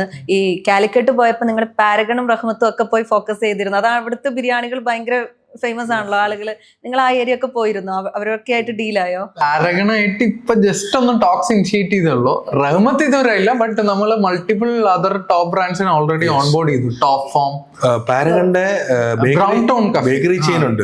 ബ്രൗൺ ടൗൺ കഫേ നമ്മൾ ഓൾറെഡി ഉണ്ട്. ബട്ട് പാരഗൺ റെസ്റ്റോറന്റ് ചെയിൻ ഇപ്പൊ ടോക്സ് ഒന്ന് ഇനിഷ്യേറ്റ് ചെയ്തുള്ളൂ. It will take some time, but eventually കുറച്ചുകൂടെ യങ് ആയിട്ടുള്ള ബ്രാൻഡ്സ് ഇപ്പൊ EMC ബർഗേഴ്സ് എന്ന് പറഞ്ഞാൽ അവിടുത്തെ ഏറ്റവും കൂടുതൽ ബർഗർ വെക്കുന്ന ഷോപ്പാണ്. അവര് കയറിയിട്ടുണ്ട്. പിന്നെ നമ്മുടെ Parivar again one of the oldest. Alankar ഭയങ്കര കോമ്പറ്റീഷൻ ആണല്ലേ കോഴിക്കോട് ഫുഡില്? പക്ഷെ അവിടുത്തെ ഒരു രസമുള്ള കാര്യം എന്ന് വെച്ചാൽ കോമ്പറ്റീഷൻ ഹെൽത്തിയാണ്. ഹെൽത്തിയാണ്. ഓക്കെ, നിങ്ങൾ കുറച്ചുകൂടെ നല്ല കൊടുത്ത അതിനേക്കാൾ നല്ല ഞാൻ കൊടുക്കും. അതാണ് അവിടുത്തെ കോമ്പറ്റീഷൻ. അല്ലാതെ ഈ ചവിട്ടിക്കാരി കയറി പോകാന്നുള്ളതല്ല. So everybody is growing there. അത് വളരെ നല്ലൊരു ഭയങ്കര നല്ലൊരു മാർക്കറ്റ് എടുത്തു. എല്ലാവർക്കും ഒരു സിഗ്നേച്ചർ ഫുഡും ഉണ്ട് അവിടെ, ഓരോ ഹോട്ടൽസിനും. നമ്മൾ അത് പറഞ്ഞു കഴിഞ്ഞാൽ അതിന്റെ പ്രൊമോഷൻ പോലെ ഒരു എല്ലാരും പറയാറുണ്ട് ചില പ്രൊഡക്റ്റുകളൊക്കെ ലോഞ്ച് ചെയ്യുന്ന സമയത്ത് കുറേ വെല്ലുവിളികൾ നേരിട്ടിട്ടുണ്ടെന്ന്. അപ്പം ഇത് നിങ്ങൾ ആദ്യമായിട്ടാണ് ഈ ഒരു ഇത്തരത്തിലൊരു ഇനിഷ്യേറ്റീവ് എടുക്കുന്നത്? അതായത് ഇങ്ങനെ ഒരു ആപ്പിനെ കുറിച്ച് ചിന്തിക്കുന്നു, ഇതപ്പം തന്നെ ആവുന്നു, അതോ നിങ്ങൾ കുറെ വെല്ലുവിളികളൊക്കെ നേരിട്ട് പണ്ടാരത് ഉപേക്ഷിച്ചേക്കാം അങ്ങനെയൊക്കെ തോന്നിയിട്ടുണ്ടോ? സ്റ്റാർട്ടിങ്ങിൽ ഞാൻ പറഞ്ഞ പോലെ നമ്മള് ഫസ്റ്റ് സോഷ്യൽ ഇമ്പാക്റ്റ് ഉള്ള ഒരു സാധനം ചെയ്യണമെന്നുണ്ടായിരുന്നു നമുക്ക്. അപ്പോൾ സ്റ്റാർട്ടിങ്ങിൽ ഇതുപോലെയാണ്, ഇത് എന്താവും, ഫസ്റ്റ് ഇതാണ്, ജോലിയൊക്കെ രാജിവെച്ചിട്ടിരിക്കുകയാണ്, എഡ്യൂക്കേഷൻ ലോൺ എടുത്ത ഇതുണ്ട്, എല്ലാം ഉണ്ട്, തലവേദനയും പ്രഷറും ഉണ്ട്. അപ്പൊ എല്ലാവർക്കും അപ്പൊ അന്നേരം ആലോചിക്കണം ഇത് എന്താവും എന്നുള്ളത്. കാരണം ഈ ബിൽഡിംഗ് പ്രോസസ് ആണ് ഏറ്റവും ടൈം എടുക്കുന്നത്. ഒരു ക്ലോസ് ടു 7-10 months. ഇപ്പൊ ലോഞ്ച് ചെയ്തിട്ട് നമ്മൾ 5 months ആയിട്ടുള്ളൂ. പക്ഷെ ഇത് സ്റ്റാർട്ടിങ് ഐഡിയേഷൻ തുടങ്ങുന്നത് November 2024 ബിൽഡ് ചെയ്ത് ഫൈനൽ ഐഡിയേഷൻ എല്ലാ സാധനങ്ങളും കഴിഞ്ഞ് ഫൈനൽ പ്രോഡക്റ്റ് ആയി നമ്മൾ ലോഞ്ച് ചെയ്ത് ഈ കഴിഞ്ഞ ഒക്ടോബറിലാണ്. ആ ഒരു പീരീഡ് എന്ന് പറയുന്നത് ഭയങ്കര ചാലഞ്ചിങ് ആയിരുന്നു. പിന്നെ ഫൈനാൻഷ്യലി, കാരണം നമുക്ക് ഒന്നുമില്ല. ഇപ്പോ നമ്മൾ ബിൽഡ് ചെയ്യണം, തീർന്നാലേ നമുക്ക് മാർക്കറ്റിൽ വില കുറച്ച് കൊടുക്കാൻ. നിങ്ങൾ ഫുഡ് കഴിക്കാനൊക്കെ ബുദ്ധിമുട്ടിയോ? വീട്ടിൽ സംഭവം നമ്മൾ 4 പേര് അത്യാവശ്യം നല്ല ശമ്പളം, മോശമല്ലാത്ത രീതിയിൽ ശമ്പളം ജോലികൾ ചെയ്യുന്നുണ്ട്. അവിടുത്തെ ബെനക്കേട് ബുദ്ധിമുട്ടെന്ന് പറഞ്ഞാൽ ജോലി കളഞ്ഞിട്ട് വരിക എന്നുള്ളതാണ് ഏറ്റവും വലിയ. അത് കളയുക എന്നുള്ളതായിരുന്നു നമ്മുടെ ആദ്യത്തെ ഏറ്റവും മെന്റൽ ബ്ലോക്ക് അവിടെ ഉണ്ടായിരുന്നു. പിന്നെ ഇനീഷ്യലി ഈ പറഞ്ഞ പോലെ 24 സ്റ്റാർട്ട് ചെയ്തൊരു കുറച്ച് നാൾ വരെ ഈ ബേസിക് ഐഡിയാസ് ഉള്ളത്. അപ്പൊ ഞാൻ ജോയിൻ ചെയ്ത് കുറച്ച് ലേറ്റർ ആയിട്ടാണ്. അപ്പോഴത്തേക്ക് ഈ കമ്പനി എന്നുള്ള ഒരു ബ്രാൻഡ് കാര്യങ്ങളൊക്കെ റെഡിയാണ്, ടെക് ബിൽഡ് ചെയ്തുകൊണ്ടിരിക്കുകയാണ്, ഓപ്പറേഷൻസ് നടക്കാൻ പോവാണ്. ആ ഒരു സ്റ്റേജ് നിൽക്കുകയാണ് ഞാൻ വരുമ്പോ ഞാൻ കാണുന്നത്. അപ്പൊ തലവേദനകളൊക്കെ ഒരു ഒതുക്കി വെച്ചിട്ടുണ്ട്. പിന്നെ കഴിഞ്ഞപ്പോ പിന്നെ നമുക്ക് ഇറക്കുക എന്നുള്ള സാധനമാണ്. അപ്പൊ ഈ ആദ്യം ഇരുന്ന ഒരു പ്രൊഡക്റ്റിനെ ഇങ്ങനെ മിനിക്ക് ഇപ്പൊ കാണുന്ന പ്രൊഡക്റ്റോട്ട് എത്തുന്നത് ഇറ്റ് വാസ് എ ജേർണി. നമ്മളും പഠിക്കുന്നുണ്ട്, നമ്മളും ചേഞ്ച്, നമ്മൾ കുറെ ഡിബേറ്റ്, 5-6 മണിക്കൂർ ഡിബേറ്റ് ആണ് അങ്ങോട്ട്. ഓരോരുത്തർക്കും ഓരോ ഫീലിംഗ് ആണ്, and every feeling is right അവിടെ. കാരണം നമ്മൾ ഇറക്കിയിട്ടില്ല സാധനം. പക്ഷെ ഇറക്കുന്ന പാർട്ടും നല്ല ചാലഞ്ചിങ് ആയിരുന്നു. പറയുന്ന പോലെ അത്ര എളുപ്പമൊന്നുമില്ലായിരുന്നു. ആ കുറെ കഷ്ടപ്പെട്ടിട്ടുണ്ട്. വേണ്ടത്ത് ഇറങ്ങി, ആ സിറ്റിയിൽ ഇറങ്ങി. അപ്പം നിങ്ങളുടെ ടീം ആരാ? നിങ്ങളുടെ ടീം ഞാൻ തന്നെയാണ്. അപ്പൊ നമ്മളൊക്കെ തന്നെയാണ് ഇത്. അപ്പൊ ഈ പറയുമ്പോ ആൾക്കാർക്ക് ഇവര് എന്റെ ഇറങ്ങി ചെയ്യുന്നത് ഒരു പണിയാവോ ഒരു വൈബാണ്.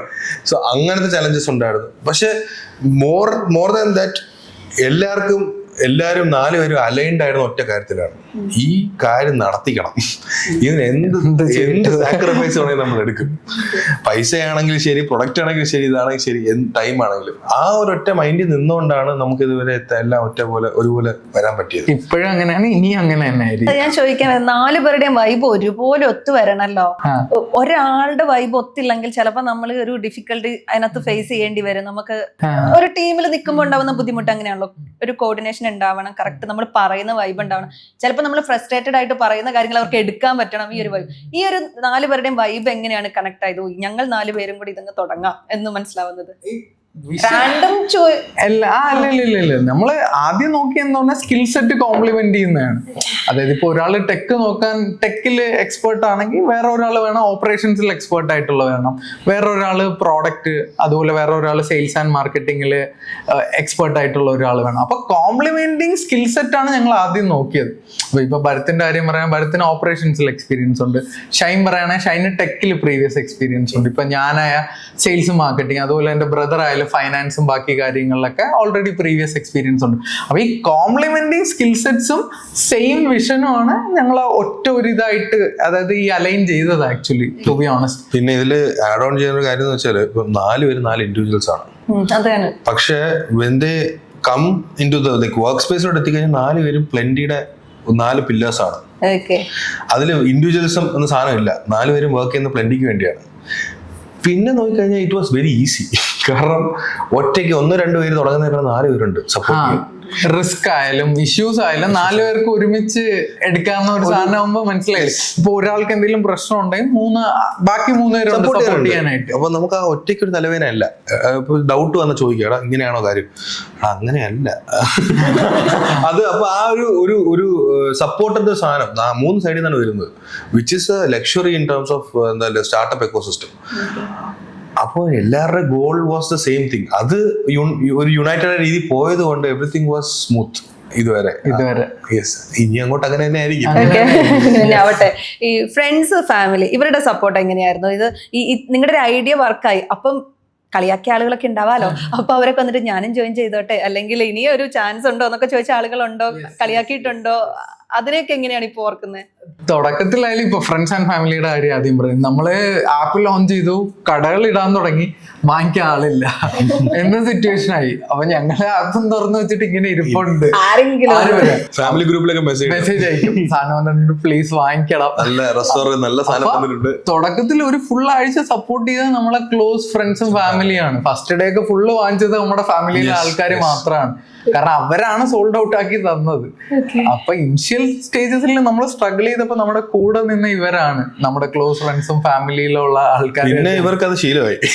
ഇനി വന്നാൽ ഞാൻ അങ്ങ് ഓർഡർ ചെയ്യണം. കസ്റ്റമേഴ്സിനുള്ള സാധനം കൊടുക്കാൻ പോലും ഇല്ലാത്ത അവസ്ഥ. അവര് സ്ഥിരമായിട്ട് അങ്ങനെയല്ല, പക്ഷെ എങ്കിലും ഫാമിലിയുടെ സപ്പോർട്ട് ഇസ് വെരി ഇമ്പോർട്ടന്റ്. എല്ലാവർക്കും കിട്ടാൻ ചാൻസ് കുറവാണ്. നമ്മളിപ്പോ ഇവനായാലും എയിം കഴിഞ്ഞ് ലോൺ എടുത്ത് പഠിച്ച് ജോലിക്ക് നിൽക്കുന്നു. ഞാൻ 4-5 വർഷമായിട്ട് യൂറോപ്പിൽ നിൽക്കുകയാണ്. എനിക്ക് വിസയുണ്ട്. ആ വിസ എല്ലാം കളഞ്ഞിട്ടാണ് ഞാൻ ഇവിടെ വന്നിരിക്കുന്നത്. ഷൈൻ ടോപ്പ് ആയിട്ടുള്ള ഒരു സ്റ്റാർട്ടപ്പിൽ നിൽക്കുന്ന സമയത്ത് ഇറങ്ങി വന്നേ. ഇതുപോലെ തന്നെ ശരിക്കും 2 പേരുടെ ഷെയർ ഫാമിലിയാണ്. അപ്പൊ ഇങ്ങനെ 4 പേർക്കും ഫാമിലി എന്നൊരു സപ്പോർട്ട് ഇല്ലായിരുന്നെങ്കിൽ ഒരിക്കലും ഇത് നടക്കത്തില്ലായിരുന്നു. കാരണം അവര് ഇപ്പൊ ഒരു നോർമൽ ഹൗസ് ഹോൾഡ് പോയിട്ട് ഇങ്ങനെ ഒരു സാധനം, ഓക്കെ ഇത്രയും പഠിച്ചു, ഇത്രയും നല്ല ജോലിയിലിരിക്കുന്നു, ഇതൊക്കെ കളഞ്ഞിട്ട് ഒരു സ്റ്റാർട്ടപ്പ് തുടങ്ങുന്നത്, ഇതുപോലത്തെ ഒരു സ്റ്റാർട്ടപ്പ് തുടങ്ങുന്നെന്ന് പറയാൻ നിനക്ക് ഭ്രാന്താടാന്ന് പറയും. ഇതിനാണ് ഞാൻ കഷ്ടപ്പെട്ട് ഇത്രയും പഠിപ്പിച്ചത്. അച്ഛന്റെ റിയാക്ഷൻ ഒക്കെ എന്തായിരുന്നു? അവർക്കറിയാം പണ്ടേ ഭ്രാന്തന്മാരാണ്, പറഞ്ഞിട്ട് കാര്യമില്ല. പിന്നെ ഒന്നും കാണാതെ ചെയ്യത്തില്ല എന്നൊരു വിശ്വാസം അവർക്കുണ്ട്. ചെറുപ്പം തൊട്ട് സംതിങ് ഡു അങ്ങനെ ഒരു സാധനം നമ്മളും ചെയ്തിട്ടുണ്ട്. വരുന്ന വഴിക്ക് ഇപ്പൊ ഇവനൊരു യൂട്യൂബ് ചാനൽ ഉണ്ടായിരുന്നു. ഞാൻ പണ്ടൊരു സ്റ്റാർട്ടപ്പിൽ ഞാൻ സ്വന്തമായിട്ട് ചെറുതായിട്ട് സ്റ്റാർട്ട് ചെയ്തിട്ടുണ്ട്. അപ്പൊ അങ്ങനെ we have tried so many things. അപ്പൊ അങ്ങനെയല്ല, it was not all of a sudden നമ്മൾ ചെയ്യാന്നുള്ളത് എല്ലാവർക്കും ആഗ്രഹമുള്ള ഒരു കാര്യമായിരുന്നു. അപ്പൊ വീട്ടുകാരും മനസ്സിലായി, ഓക്കെ ഇവൻ ശരിയായ രീതിയിൽ ഇങ്ങനെ റിഗ്രറ്റ് ആയി കഴിഞ്ഞാൽ പിന്നെ പ്രശ്നമാണല്ലോ. അതുകൊണ്ട് വീട്ടുകാരും ഫുൾ സപ്പോർട്ടായിരുന്നു. ഫുൾ സപ്പോർട്ട് എല്ലാത്തിലും. പിന്നെ ഇതുപോലെ തന്നെ ഞാൻ പറഞ്ഞ കോളേജില് കുറെ പേരൊക്കെ ഈ ഐഡിയ ആയിട്ടപ്പോ ഒട്ടും കൺവിൻസിങ് അല്ല. ഞാനിപ്പോ വേറെയും പറയാം, നമ്മുടെ ഇന്ത്യയിൽ തന്നെ one of the biggest B സ്കൂളായ IIM കൽക്കട്ടയിലൊക്കെ നമ്മൾ ഫണ്ടിങ്ങിനൊക്കെ വേണ്ടി അപ്ലൈ ചെയ്തിട്ടൊക്കെ ഉണ്ടായിരുന്നു.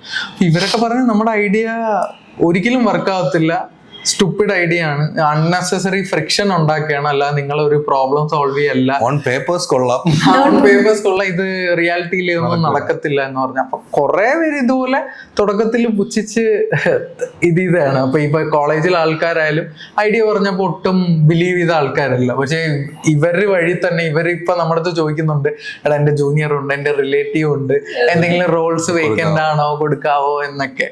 അപ്പൊ ഇത് എല്ലാവരുടെ കേസിലായാലും ഇങ്ങനെ വരുന്നുണ്ട്.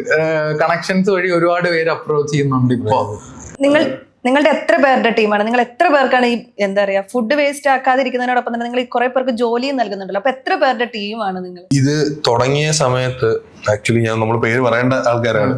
തുടങ്ങിയ സമയത്ത് നമ്മൾ ഇന്റേൺഷിപ്പ് എന്നൊരു സാധനം നമുക്ക് കൊടുക്കാൻ അത്ര പൈസ ഇല്ല, അതിനാണ് തോന്നുന്നത്. ഇപ്പൊ ഇന്റേൺസ് ആയിട്ട് ഇപ്പം ട്രിവാൻഡ്രത്താണ് നമ്മൾ സ്റ്റാർട്ട് ചെയ്തത്. അപ്പൊ ആ സമയത്ത് ഇപ്പൊ അനന്തൻ, എൻ്റെ ഒരു ഫാമിലി ഫ്രണ്ട് അനന്ത പത്മനാഭൻ, അക്ഷയ്, അലൻ, ഈ 3 പേര് എടുത്ത് പറയേണ്ട കാര്യം എന്ന് വെച്ചാൽ ഇവർ ഒരു പ്രതീക്ഷയില്ലാതെ നമ്മൾ ജോയിൻ ചെയ്തത്. ഓഫീസ് പോലും ഇല്ല, ഒന്നുമില്ല. ഇവരെന്നിട്ട് ഈ ഒരു ഔട്ട് ഓഫ് നോ വെയർ അവർക്ക് പഠിച്ചിറങ്ങി എന്തെങ്കിലും ചെയ്യണമെന്നുള്ള ആഗ്രഹം, ആ ഒരു മിഷന്റെ പുറത്താണ് ഇവർ ജോയിൻ ചെയ്തത്. ആൻഡ് ഇവർ നല്ലപോലെ നമുക്ക് നമ്മുടെ സപ്പോർട്ട് നമ്മളെ പോലെ തന്നെ നിന്ന് വർക്ക് ചെയ്തു. ദെൻ നമുക്ക് ടീം വലുതായി, 2 പേര് പിന്നെ കയറി, പിന്നെ മാർക്കറ്റിംഗിൽ ഓരോ ഡൊമൈൻസിലോട്ട് ഇങ്ങനെ ആൾക്കാർ വന്നു തുടങ്ങി. ഇപ്പൊ ഒരു 10 മെമ്പർ ഫാമിലിയാണ്. 10 മെമ്പർ. അതെ, ഞങ്ങളല്ലാണ്ട് ഇന്റേൺഷിപ്പ് ആയതുകൊണ്ട് ഇന്റേൺഷിപ്പ് കംപ്ലീറ്റ് ചെയ്തിട്ട് കുറച്ചുപേർ അങ്ങനെ പോയി. നമുക്കൊരു വിഷൻ ഉണ്ടായിരുന്നു, ലൈക്ക് നമ്മുടെ കൂടെ വർക്ക് ചെയ്യുന്നവർക്ക് ആ ഒരു വർക്ക് ചെയ്യാനുള്ള ഒരു എനർജി മാത്രം മതി. മറ്റേ ബാക്ക്ഗ്രൗണ്ട് ഇതാണ്, അങ്ങനെ ഇതാണ് സ്റ്റുഡന്റ് ആയിരിക്കും വർക്ക് ചെയ്യാൻ പറ്റുമോ, ഇപ്പൊ ബാക്ക്ലോഗ്സോ അങ്ങനത്തെ കാര്യങ്ങളൊന്നും നോക്കത്തില്ല. അത് എത്ര സപ്ലി ഉണ്ടെങ്കിലും, ഇപ്പൊ ഞാൻ തന്നെ പേഴ്സണലി എനിക്ക് 16 സപ്ലി ഉണ്ടായിരുന്ന ഒരാളാണ്. എഞ്ചിനീയറിംഗ് മേഖലയിൽ അത് ഭയങ്കര നോർമൽ സാധനമല്ലേ. ബട്ട് സ്റ്റിൽ അപ്പൊ നമുക്കറിയായിരുന്നു. അപ്പൊ ആ എനർജി ഉള്ള ആൾക്കാരെ ഞങ്ങൾ നോക്കിയെടുത്തത്. അത് നിങ്ങളുടെ മാർക്സോ നിങ്ങളുടെ ക്വാളിഫിക്കേഷൻസോ ഒന്നും മാറ്റർ ചെയ്യത്തില്ല. അപ്പൊ അങ്ങനെയുള്ളവരെ മാത്രം തന്നെ ഞങ്ങൾ ഇതിലോട്ട് എടുത്തത്. അതുകൊണ്ട് അത്യാവശ്യം നല്ല രീതിയിൽ നമ്മുടെ ജെല്ലപ്പായി പോകുന്നവരുമായിരുന്നു. ഒന്നാമത് നിങ്ങളുടെ ടീം വളരെ യങ് ആണല്ലോ, അപ്പൊ സ്വാഭാവികമായിട്ട് ഇതിനകത്തേക്ക് വരുന്ന കുട്ടികളും കുറച്ചൊരു പവർലെറ്റിൽ എനർജറ്റിക് ആയിട്ട് നിൽക്കുന്ന കുട്ടികളായിരിക്കുമല്ലോ. അപ്പൊ അതിന്റെ ഒരു ഈസിനെസ്സും ഉണ്ടാവും അല്ലെ. ഞങ്ങൾ പിന്നെ ഇവരെ ഒട്ടും റെസ്ട്രിക്ട് ചെയ്തില്ല. നമ്മുടെ കയ്യിൽ ഇങ്ങനെ സ്പെസിഫിക് വർക്കേഴ്സോ രാവിലെ 9 മണിക്ക് വരണം, 5 മണിക്ക് പോകണം, അങ്ങനത്തെ പരിപാടിയൊന്നുമില്ല. നമ്മളൊരു ടാസ്ക് കൊടുക്കും, ഒരു ടൈം ലൈൻ കൊടുക്കും, അതിനുള്ളിൽ കംപ്ലീറ്റ് ചെയ്താൽ മതി. അതിനെ അവരിനി ദുബായിലാണെങ്കിലും വേറെ രാജ്യത്ത് പോയാലും ഒരു പ്രശ്നമൊന്നുമില്ല. അത് നമ്മൾ കൊടുക്കുന്ന കാര്യം നടന്നാൽ മതി. അത് എങ്ങനെയാണെന്നുള്ളത് ഇറ്റ്സ് അപ് ടു ദം. അല്ലാതെ ഓഫീസിൽ വരണം, ഇത്ര നേരം ഇത് ചെയ്യണം, ഫുള്ള് റിപ്പോർട്ട് ഇത് ചെയ്യണം, അങ്ങനത്തെ പരിപാടി ഒന്നുമില്ല. ജെൻസീസ് ആഗ്രഹിക്കുന്ന ഒരു വർക്കിംഗ് കൾച്ചർ അല്ലേ. നമ്മൾ ആഗ്രഹിക്കുന്ന അതാണല്ലോ. നമ്മൾ കുറച്ചും കൂടി ഇങ്ങനെ നിൽക്കൂല അതിനകത്ത്, എന്നാലും ജീവിതം പ്രാരാബ്ദം എന്നൊക്കെ പറഞ്ഞിട്ട്. പക്ഷെ ജെൻസീസ് കുറച്ചും കൂടി ഈസിയാണ് ജോബ് റിസൈൻ ചെയ്യാനുള്ള റിപ്പോർട്ടുകളൊക്കെ വരുന്നുണ്ട്. ഇതിന്റെ ഫണ്ടിങ്, ഫ്യൂച്ചറിൽ നിങ്ങൾ ഇതിന്റെ ഫണ്ടിങ് പുറത്തുനിന്നൊക്കെ സ്വീകരിക്കാനോ അങ്ങനെയൊക്കെ എന്തെങ്കിലും ഉള്ള പ്ലാനിങ് ഉണ്ടോ നിങ്ങൾക്ക്? യെസ്, ഇപ്പോ കറന്റ്ലി നമുക്ക് ഞങ്ങളുടെ സ്റ്റാർട്ടപ്പ് IIM ബാംഗ്ലൂരിൽ ഇൻക്യുബേറ്റഡ് ആണ്. അവിടുത്തെ ഇൻക്യുബേഷൻ സെന്റർ NSRCL എന്നാണ് അതിന്റെ പേര്. അപ്പൊ അവിടെ നിന്ന് നമുക്ക് ഒരു 17 lakhs ഗ്രാൻഡ് ആയിട്ട് കിട്ടിയിട്ടുണ്ട്. അപ്പൊ ഈ ഏർലി സ്റ്റേജസ് ഞങ്ങളെ ഏറ്റവും കൂടുതൽ ഹെൽപ്പ് ചെയ്ത ഇവരാണ് ആക്ച്വലി. അപ്പൊ ഇവര് 17 lakhs ഫ്രീ ആയിട്ട് നമുക്ക് തന്നു. നമ്മുടെ ഗ്രോത്തും നമ്മുടെ വിഷനും എല്ലാം കണ്ടിട്ട് they were really impressed. And Pernod Ricard India foundation എന്ന് പറഞ്ഞവരാണ് നമ്മുടെ ഈ ഗ്രാൻഡ് സ്പോൺസർ ചെയ്തത്. അപ്പൊ 17 lakhs നമുക്കിപ്പോ അവര് തന്നെ തന്നു. ഇപ്പൊ ഇനി ഫർദർ ഇൻവെസ്റ്റർ കണക്ട്സ് അവര് വഴി ഒരുപാട് വരും. പിന്നെ അതല്ലാണ്ട് തന്നെ നമ്മളിപ്പോ കുറച്ച് VCസുമായിട്ട് ടോക്സിലാണ്. അതായത് ഒരു സീഡ് ഫണ്ട് റേസ് ചെയ്യുക, എന്നിട്ട് അത് ചെയ്ത് കഴിഞ്ഞാൽ നമുക്ക് മാക്സിമം പെട്ടെന്ന് സ്കെയിൽ ചെയ്യാൻ പറ്റും. സൗത്ത് ഇന്ത്യ അക്രോസ് പെട്ടെന്ന് സ്കെയിൽ ചെയ്യണമെങ്കിൽ ഓബിയസ്ലി ഫണ്ടിങ് വേണം. അപ്പൊ കുറച്ച് പേരുടെ അടുത്ത് ടോക്സിലാണ്. ഹോപ്പ്ഫുള്ളി നമ്മൾ സൂൺ ഒരു സീഡ് റൗണ്ട് ക്ലോസ് ചെയ്യാൻ പറ്റും എന്നാണ് വിചാരിക്കുന്നത്. ട്രൈ ചെയ്തോണ്ടിരിക്കുകയാണ്. നടക്കട്ടെ അല്ലേ. ഓക്കെ, നമ്മൾ ഫുഡ് ഓർഡർ ചെയ്യുന്നതിനോടൊപ്പം തന്നെ നമുക്ക് ഈ ഫുഡ് ഡൊണേറ്റ് ചെയ്യാനുള്ള ഒരു ഓപ്ഷനും കൂടെ ഈ ആപ്പിലില്ലേ, അതിനെ കുറിച്ച് എങ്ങനെയാണ് നിങ്ങൾ ചിന്തിച്ചു തുടങ്ങിയത്? അതായത് ഞങ്ങൾക്ക് ഇതുണ്ടായിരുന്നു, ഈ സോഷ്യൽ ഇമ്പാക്ട് എന്ന ഈ പാട്ട് ഒരിക്കലും നമ്മൾ വിട്ടുകളയരുത്. മോർ ഓവർ ദാൻ ബിസിനസ്, ഈ സോഷ്യൽ ഇമ്പാക്ട് എന്ന സാധനം എപ്പോഴും എത്ര വളർന്നാലും ഞങ്ങൾ കൂടെ കൊണ്ടുപോകണമെന്നൊരു വാശി ആദ്യം മൂലം ഉണ്ടായിരുന്നു. അപ്പൊ ഇപ്പൊ നമ്മൾ എന്താ ചെയ്യുന്നതെന്ന് വെച്ച് കഴിഞ്ഞാൽ, ഇപ്പൊ ഒരു യൂസറിന് നമ്മുടെ ആപ്പിൽ ഓർഡർ ചെയ്തു, പുള്ളിക്കാരന് എടുക്കാൻ പറ്റത്തില്ല, അങ്ങനത്തെ കേസ് വരാണെങ്കിൽ പുള്ളിക്ക് എന്ത് ചെയ്യാം, ഡയറക്റ്റ് ഡൊണേറ്റ് ചെയ്യാം. ഡയറക്റ്റ് ഡൊണേറ്റ് ചെയ്യുമ്പോൾ എന്താ സംഭവിക്കാന്ന് വെച്ചാൽ, നമ്മുടെ ടീം തന്നെ ആ പെർട്ടിക്കുലർ റെസ്റ്റോറൻറ്റിലോ ഓർ ബേക്കറിയിൽ പോയി ഈ ഫുഡ് പിക്ക് ചെയ്ത് അതിന് നിയർ ബൈ ആയിട്ടുള്ള സ്ഥലങ്ങളിൽ ആവശ്യമായിട്ടുള്ള ആർക്കെങ്കിലും കൊണ്ട് ഡൊണേറ്റ് ചെയ്യും. എന്നിട്ട് ഈ പിക്ചറും ഈ പുള്ളിക്കാരന്റെ ഓർഡർ പേജിൽ അപ്ഡേറ്റ് ആവും. ഓക്കെ, ഇവിടെയാണ് ഡൊണേറ്റ് ചെയ്തത് എന്ന കാര്യം കൂടെ അപ്ഡേറ്റ് ആവും. അപ്പം മറ്റേ നമ്മൾ ഈ ചാരിറ്റിക്ക് ഒക്കെ കൊടുക്കുമ്പോൾ പൊതുവെ ഇങ്ങനെയാണ്, പൈസ കൊടുത്തു പിന്നെ അത് വായുവിലാണ്, എവിടെയാണെന്ന് ഒരു ഐഡിയ ഇല്ല. അപ്പൊ നമ്മൾ ഇൻസ്റ്റന്റ് ആണ് സാധനം. ഓക്കെ, നിങ്ങളുടെ അതിനുവേണ്ടി നിങ്ങൾ ഒരാളെ ഏർപ്പാടാക്കിയിട്ടുണ്ട്. ഇപ്പൊ ഞങ്ങളാണ് ചെയ്യുന്നത്. ഞങ്ങൾ തന്നെ പോയി എടുത്ത് ആൾക്കാരെ ഡൊണേറ്റ് ചെയ്യുന്നില്ല. അപ്പൊ ചെയ്യുന്നവരെ നമുക്ക് അങ്ങനെ ഒരു കൾച്ചർ ഇവിടെ ആയി വരുന്നതേ തുടങ്ങിയുള്ളൂ. കാരണം ആ സോഷ്യൽ ഇമ്പാക്ട് സാധനങ്ങളൊക്കെ ആളുകൾ ഇപ്പൊ അവയർനെസ് വന്നോണ്ടിരിക്കുകയാണ്. അഡോപ്റ്റ് ചെയ്യുന്നില്ല. നമ്മൾ നമ്മുടെ ഒരു ഇപ്പൊ ഞാൻ യൂറോപ്പിൽ 5 വർഷം ജീവിച്ച ഒരാളാണ്. നമ്മൾ അവിടെ കാണുന്ന ഒരു ഓരോ ആക്ഷൻ മാറ്റേഴ്സ് എന്ന രീതിയിലാണ് അവിടെ പുഷ് ചെയ്യുന്നത്. സോ നമ്മളിപ്പോഴും ആ ഒരു സ്റ്റേജിലൂടെ എത്തി വരുന്നതേ ഉള്ളൂ. പക്ഷേ we would love to be the pioneers in doing this എന്ന് പറയുന്നത്. പിന്നെ ഇതിൻ്റെ കൂടെ ആഡ് ഓൺ ചെയ്ത് നമ്മൾ ഡൊണേഷൻ ഡ്രൈവ് എന്നൊരു സാധനം ചെയ്യുന്നുണ്ട്. ഇപ്പൊ ട്രിവാൻഡ്രത്ത് നമ്മൾ ആദ്യത്തെ 10,000 ഓർഡർ അടിച്ചപ്പോൾ വീഡിയോ ഡൊണേഷൻ ഡ്രൈവ് നമ്മൾ 500 പേർക്ക് ഫുഡ് നമ്മൾ കൊടുത്തു. അതിങ്ങനെ നിങ്ങൾ 500 വരെ സെലക്ട് ചെയ്ത് ഡൊണേറ്റ് ചെയ്യാം. നമ്മള് RCCയിലും അതുപോലെ ഡോൺ ബോസ്കോ ഹോമിലാണ് കൊടുത്തത് നമ്മള്. ഇപ്പൊ നമുക്കൊരു ആഗ്രഹം ഉണ്ട്, നമ്മളെ ചെയ്യുമ്പോഴും നമ്മൾ മാത്രം ചെയ്യുന്ന ഒരു സംഭവം ആകരുത്. നമ്മുടെ കൂടെയുള്ള പാർട്ട്നേഴ്സ്, ഇപ്പൊ നമ്മളെ സപ്പോർട്ട് ചെയ്യുന്ന 35 പാർട്ട്നേഴ്സ് ഉണ്ടായിരുന്നു ട്രിവാൻഡ്രത്തുള്ള റെസ്റ്റോറൻറ്റ്സ്, ഇപ്പോൾ റൺ ചെയ്യുന്ന റെസ്റ്റോറൻറ്റ്സ്. അവർക്ക് പറ്റുന്ന രീതിയിൽ 2 portion 3 portion 5 portion food donate ചെയ്തു. പിന്നെ ഞങ്ങള് കേറ്ററിംഗ് വഴി നമ്മൾ ഓർഡർ ചെയ്തിട്ട് ഒരു ഫുൾ 500 മീൽസ് നമ്മൾ അന്ന് ഒരു ദിവസം കൊണ്ട് ഡൊണേറ്റ് ചെയ്യും. ഇനി അത് കണ്ടിന്യൂ ചെയ്യും. എവിടെയൊക്കെ 10,000 മീൽസ് ആവോ അന്നൊക്കെ വീൽ ഡൊണേറ്റ്. കൊച്ചിയിലാണ് ഇപ്പൊ സമയമായി വരുന്നത്. അപ്പൊ നമ്മൾ ഡൊണേറ്റ് ചെയ്യും. അത് ഞങ്ങൾക്ക് നഷ്ടമാണ്. ബട്ട് എത്ര നഷ്ടമായാലും സഹിക്കാൻ തയ്യാറാണ്. അത് സഹിക്കുക, അത് നമ്മൾ ചെയ്തിരിക്കും. അത് ചെയ്ത് കഴിയുമ്പോഴാണ് നമുക്ക് ആ ഒരു ഫുൾ സർക്കിൾ കംപ്ലീറ്റ് ചെയ്യുന്ന ഒരു ഫീലിംഗ് വരുന്നത്. മനസ്സ് നിറഞ്ഞു എന്നൊരു തോന്നലാണ് അല്ലേ ഒരു ഇങ്ങനത്തെ ആക്ടിവിറ്റീസ് ചെയ്യുമ്പോൾ. നമുക്കറിയാം യൂത്തിന് ഏറ്റവും കൂടുതൽ ആഗ്രഹം ബിസിനസ് ചെയ്യാനായിരിക്കും. ഏറ്റവും കൂടുതൽ ബിസിനസ് ചെയ്ത് പൊട്ടിപ്പോയിട്ടുള്ള ആളുകൾ നമുക്കിടയിൽ തന്നെ ഉണ്ടാവും. ഏറ്റവും കൂടുതൽ എനിക്ക് തോന്നുന്ന ഐഡിയാസ് ഡിഫറെന്റ് അല്ലാത്തതാവാം, ചിലപ്പോൾ ഇത് എടുക്കാൻ പറ്റാത്തതാവാം, ചിലപ്പം നല്ലൊരു ടീം വർക്ക് ആവാത്ത, ഇങ്ങനെ പല കാര്യങ്ങളാണല്ലോ. അപ്പൊ അത്തരത്തിൽ നല്ലൊരു ബിസിനസ് ഒക്കെ ചെയ്യാൻ ആഗ്രഹിക്കുന്നവരോട്, നിങ്ങളെപ്പോലെ ഇങ്ങനെ IT ടെക് ഇങ്ങനത്തെ ഈ ഏരിയയിൽ നിന്ന് വരുന്നവർക്ക് കൊടുക്കാൻ പറ്റുന്ന ഏറ്റവും നല്ലൊരു ഉപദേശം എന്താണ്? ഫസ്റ്റ് ഞാൻ പറയാനാണെങ്കിൽ ഐഡിയാസ് നിങ്ങളുടെ ഫ്രണ്ടിൽ തന്നെ ഉണ്ട്. ഡെയിലി ലൈഫ് അങ്ങോട്ടും ഇങ്ങോട്ടും നോക്കിക്കഴിഞ്ഞാൽ തന്നെ നിങ്ങൾക്ക് പ്രോബ്ലംസ് കണ്ടെത്താൻ പറ്റും. അപ്പോ ബേസിക്കലി ഐഡിയേഷന് ശേഷം ആദ്യം ചെയ്യേണ്ട കാര്യം എന്ന് പറഞ്ഞാൽ വാലിഡേഷൻ ആണ്. നമ്മൾ ചെയ്യാൻ പോണ സാധനം മാർക്കറ്റിന് ഇപ്പൊ ആവശ്യമുണ്ടോ എന്ന സാധനം ഒരു ചെറിയ രീതിയിൽ നമുക്ക് ചെയ്തു നോക്കണം. അതായത് ഒരു ക്ലോസ് കമ്മ്യൂണിറ്റിയിൽ നമുക്ക് ചെയ്യാൻ പറ്റും. ഞാൻ ഒരു എക്സാമ്പിൾ പറയാനാണെങ്കിൽ നമ്മുടെ ഫ്രോണ്ടോ എന്ന് പറഞ്ഞ ഒരു ആപ്പ് ഉണ്ട്. ഡൽഹിയിലാണ് സ്റ്റാർട്ട് ചെയ്തത്. അപ്പോൾ ഞാൻ വർക്ക് ചെയ്ത ഓഫീസിന്റെ അടുത്താണ് അവർ ആക്ച്വലി സ്റ്റാർട്ട് ചെയ്തത്. അവരെന്താ ചെയ്യുന്നതെന്ന് പറഞ്ഞാൽ 10 മിനിറ്റ്സിൽ നമുക്ക് മെയ്ഡ്, അതുപോലെ പ്ലംബിംഗ് സർവീസ്, ഇലക്ട്രീഷ്യൻ സർവീസ്, ഇതൊക്കെ 10 മിനിറ്റ്സിൽ കിട്ടും. നമ്മുടെ ക്വിക്ക് കോമോ അല്ല, നമ്മുടെ ബ്ലിങ്കിറ്റ്, സെപ്റ്റോ ഒക്കെ പോലെ. അപ്പൊ ഇവരെന്താ ചെയ്തതെന്ന് പറഞ്ഞാൽ അവിടെ ഒരു കമ്മ്യൂണിറ്റിയിൽ മാത്രമേ ഇവർ കുറച്ച് ആഡൊക്കെ പ്ലേസ് ചെയ്തു. പുള്ളിക്കാരി ഇങ്ങനെ ഒരു ചെറിയ രീതിയിൽ ആപ്പ് ഉണ്ടാക്കി അവിടെ മാത്രം അഡ്വർടൈസ് ചെയ്തു. അത് പുള്ളിക്കാരി ചെയ്ത് നോക്കിയപ്പോൾ മനസ്സിലായി എല്ലാ കസ്റ്റമേഴ്സും പിന്നെയും റിപ്പീറ്റ് ചെയ്ത് വാങ്ങിച്ചുകൊണ്ടിരിക്കുകയാണ്. അപ്പൊ ആ ക്ലോസ് കമ്മ്യൂണിറ്റിയിലായാൽ പോലും അവിടെ ഒരു വാലിഡേഷൻ കിട്ടി. ഓക്കെ, അപ്പൊ അവർക്ക് മനസ്സിലായി ഇത് മാർക്കറ്റിൽ വേണ്ട സാധനമാണ്, ഇത് നമ്മൾ ഫർദർ സ്കെയിൽ ചെയ്യണം. അതിനുശേഷമാണ് നമ്മൾ ഈ ഡെവലപ്മെന്റ് സൈഡിലോട്ട് പോകേണ്ടത്. ഇപ്പോഴത്തെ ഇഷ്യൂ എന്താന്ന് പറഞ്ഞു കഴിഞ്ഞാൽ ആദ്യം ഐഡിയ വരും, ആ ഇൻഡ്യൂഷന് എന്ത് ചെയ്യും, ഫുൾ കാര്യങ്ങൾ ചെയ്തു വരും, എന്നിട്ട് മാർക്കറ്റിൽ ഇറങ്ങുമ്പോൾ ഫെയിൽ ആയി പോകും. അപ്പൊ ഈ വാലിഡേഷൻ പാർട്ട് മിസ് ചെയ്യുന്നതുകൊണ്ടാണ് കൂടുതൽ സ്റ്റാർട്ടപ്സ് ഫെയിൽ ആവുന്നത്. അതായത് ഇത് ആക്ച്വലി മാർക്കറ്റിന് വേണോ, നമുക്ക് ഇതിൽ കൂടെ ഒരു സ്കെയിലബിൾ ബിസിനസ് മോഡൽ ഉണ്ടാക്കാൻ പറ്റുമോ എന്നുള്ളത് ആദ്യമേ ചെയ്തിട്ട് വേണം മാർക്കറ്റിലോട്ട് വരാൻ. അപ്പൊ ഈ സ്റ്റെപ്സ് പ്രോപ്പർ ആയി കഴിഞ്ഞു കഴിഞ്ഞാൽ ഓബ്വിയസ്ലി നമുക്ക് we can build successful startups. പിന്നെ മാർക്കറ്റിൽ ഇറങ്ങിയിട്ട് എത്ര പെട്ടെന്ന് നമ്മൾ സ്കെയിൽ ചെയ്യുന്നു, നമ്മൾ എത്ര പെട്ടെന്ന് പ്രോഫിറ്റബിലിറ്റി അച്ചീവ് ചെയ്യുന്നു, എത്ര പെട്ടെന്ന് ഫണ്ട് റേസ് ചെയ്യുന്നു എന്ന കാര്യങ്ങളാണ് ബാക്കി. അപ്പോൾ ഏറ്റവും ഇമ്പോർട്ടൻറ്റ് പാർട്ട് ഈ ഐഡിയേഷനും വാലിഡേഷനും ആണ്. Validation, I would say validation is the most important thing. Validate ചെയ്തില്ലെങ്കിൽ പിന്നെ പോയി സാധനം എത്ര ഇതാണെങ്കിലും. ഇപ്പം വലിയ ലോൺ ഒന്നും എടുത്ത് ആദ്യമേ ചെറിയ പ്ലാൻസ് ഒന്നും ഇംപ്ലിമെന്റ് ചെയ്യാൻ പാടില്ല, അങ്ങനെയുണ്ടോ? അതോ അങ്ങനെ ഉണ്ടാവില്ല? ആളുകൾ വലിയ ലോൺ എടുത്ത് വെച്ചിട്ടായിരിക്കില്ല ചിലപ്പോൾ പൊട്ടിപ്പോകുന്നുണ്ട്. അത് ഓരോരുത്തരുടെ കോൺഫിഡൻസ് ഇരിക്കും. നമ്മുടെ ഇപ്പോ ഇൻസ്റ്റഗ്രാം തുറന്നു നോക്കിയാൽ തന്നെ നമുക്ക് 10 ideas that I can start in Trivandrum type ചെയ്ത ആൾക്കാർ ഇങ്ങനെ ഐഡിയാസ് പറഞ്ഞുകൊണ്ടിരിക്കുകയാണ്. സോ ആസ് മാത്യൂസ് പറഞ്ഞതുപോലെ തന്നെ നമ്മളത് ചെയ്യുക എന്നുള്ളതാണ്. പിന്നെ നമ്മുടെ കപ്പാസിറ്റി. ഇപ്പൊ എൻ്റെ കയ്യിൽ പൈസ ഉണ്ട്, I have disposable income to do this. അത് അതിൻ്റെതായ രീതിയിൽ സ്മാർട്ടായിട്ട് ഇൻവെസ്റ്റ് ചെയ്യുക. ഇപ്പം പൈസ ഇല്ലെങ്കിൽ നമുക്ക് ചെയ്യാൻ പറ്റും. ആസ് യു ടോൾഡ്, നമ്മൾ നെയ്യാറ്റിൻകരയിൽ കുറച്ച് പിള്ളേർ കൂടി ഒരു സ്റ്റാർട്ടപ്പിൻ്റെ പേര് ഞാൻ പറഞ്ഞു. അവരെന്താ ചെയ്യുന്നത് വെച്ചാൽ പഠിച്ചുകൊണ്ടിരിക്കുന്ന പിള്ളേർ രാത്രി അവർ വീടുകൾ അല്ലെങ്കിൽ ഈ പറഞ്ഞ കടമുറികൾ ക്ലീൻ ചെയ്യുക. ഒരു പാർട്ട് ടൈം രാത്രി അവർ പോയി എല്ലാവരും സ്ഥലം 2-3 ഫ്രണ്ട്സ് കൂടി ക്ലീൻ ചെയ്തു. അവരതിൽ നിന്നുള്ള വരുമാനം വെച്ച് പോകുന്നു. അങ്ങനെ ആപ്പായിട്ട് സ്റ്റാർട്ട് ചെയ്തിട്ടില്ലായിരുന്നു ആദ്യം. അവർ പതുക്കെ അവരിപ്പോൾ ഒരു ആപ്പിലോട്ട് വന്നു.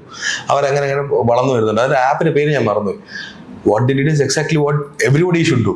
ട്രൈ ഔട്ട് ചെയ്യുക. ചെറിയ രീതിയിൽ ചെയ്യാൻ പൈസ ആവശ്യമില്ല. ഇപ്പൊ ഞാൻ ഈ വലിയ പൈസ വേണ്ട ഒരു എക്സാമ്പിൾ പറഞ്ഞുതരാം. ഞങ്ങളുടെ NSSL തന്നെ ഞങ്ങളുടെ കൂടെ ഒരു സ്റ്റാർട്ടപ്പ് ഉണ്ടായിരുന്നു. ഇവരെന്താ ചെയ്യുന്നതെന്ന് പറഞ്ഞാൽ ഈ സോളാർ പാനൽസ് മെറ്റൽസ് എക്സ്ട്രാക്ട് ചെയ്യും. അതായത് റീസൈക്കിൾ ചെയ്ത് മെറ്റൽസ് എക്സ്ട്രാക്ട് ചെയ്യുന്ന സ്റ്റാർട്ടപ്പാണ്. അപ്പൊ ഇവർക്ക് വലിയ മെഷീനറിയും കാര്യങ്ങളൊക്കെ വേണം തുടക്കത്തിൽ. അപ്പോൾ അവർക്ക് പൈസ ഇല്ല. അപ്പൊ ഇവരെന്താ ചെയ്തതെന്ന് പറഞ്ഞാൽ ഇവർ ലാബില് ഇവര് ചെറിയ സ്കെയിലിൽ എന്ത് ചെയ്തു, സോളാർ പാനലിന് ടെസ്റ്റ് ചെയ്ത് ഓക്കെ സോളാർ പാനലിന് ഇങ്ങനെ ഗോൾഡും സിൽവറും ഇങ്ങനത്തെ മെറ്റൽസ് ഒക്കെ എക്സ്ട്രാക്ട് ചെയ്യാൻ പറ്റുമോ എന്നുള്ള തെളിയിച്ച് കാണിച്ചു കൊടുത്തു. അവർക്ക് അതിനുശേഷം തന്നെ 5 crore ഫണ്ടിങ് കിട്ടി. അപ്പോ ഫണ്ടിങ് അല്ല അവിടുത്തെ ഇഷ്യൂ, നമ്മള് വാലിഡേറ്റ് ചെയ്യുന്ന എങ്ങനെയാണെന്നുള്ളതാണ് അവിടുത്തെ പോയിന്റ്. ആലോചന വന്നാൽ വെയിറ്റ് ചെയ്യരുത്, നിങ്ങൾക്ക് അതിന് പറ്റുമെന്ന് തോന്നി കഴിഞ്ഞാൽ ചെയ്തു നോക്കാം, ട്രൈ ചെയ്ത് നോക്കാം. Leave it to the idea and how you are gonna do it. അതാണ് ഏറ്റവും best thing to do right now. Thank you so much ഇത്രയും നേരം നമ്മളോടൊപ്പം ചെലവഴിച്ചതിന്. നിങ്ങളുടെ പ്ലെൻഡി ആപ്പ് വലിയൊരു സക്സസ് ആയി മാറട്ടെ എന്ന് ആശംസിക്കുന്നു. നമ്മുടെ നാട്ടിലെ ആളുകളുടെ വിശപ്പൊക്കെ മാറ്റാനും ഒക്കെ നിങ്ങൾക്ക് സാധിക്കട്ടെ. കൂടുതൽ ആളുകൾ ഡൊണേറ്റ് ചെയ്യട്ടെ. ഞാൻ അതിനകത്താണ് ഫോക്കസ് ചെയ്തിരിക്കുന്നത്. ആളുകൾക്ക് ഡൊണേറ്റ് ചെയ്യാനുള്ള ഒരു കൾച്ചറും കൂടി ഈ ഒരു ആപ്പ് വഴി ഉണ്ടാവട്ടെ എന്ന് ആശംസിക്കുന്നു. Thank you so much. Thank you.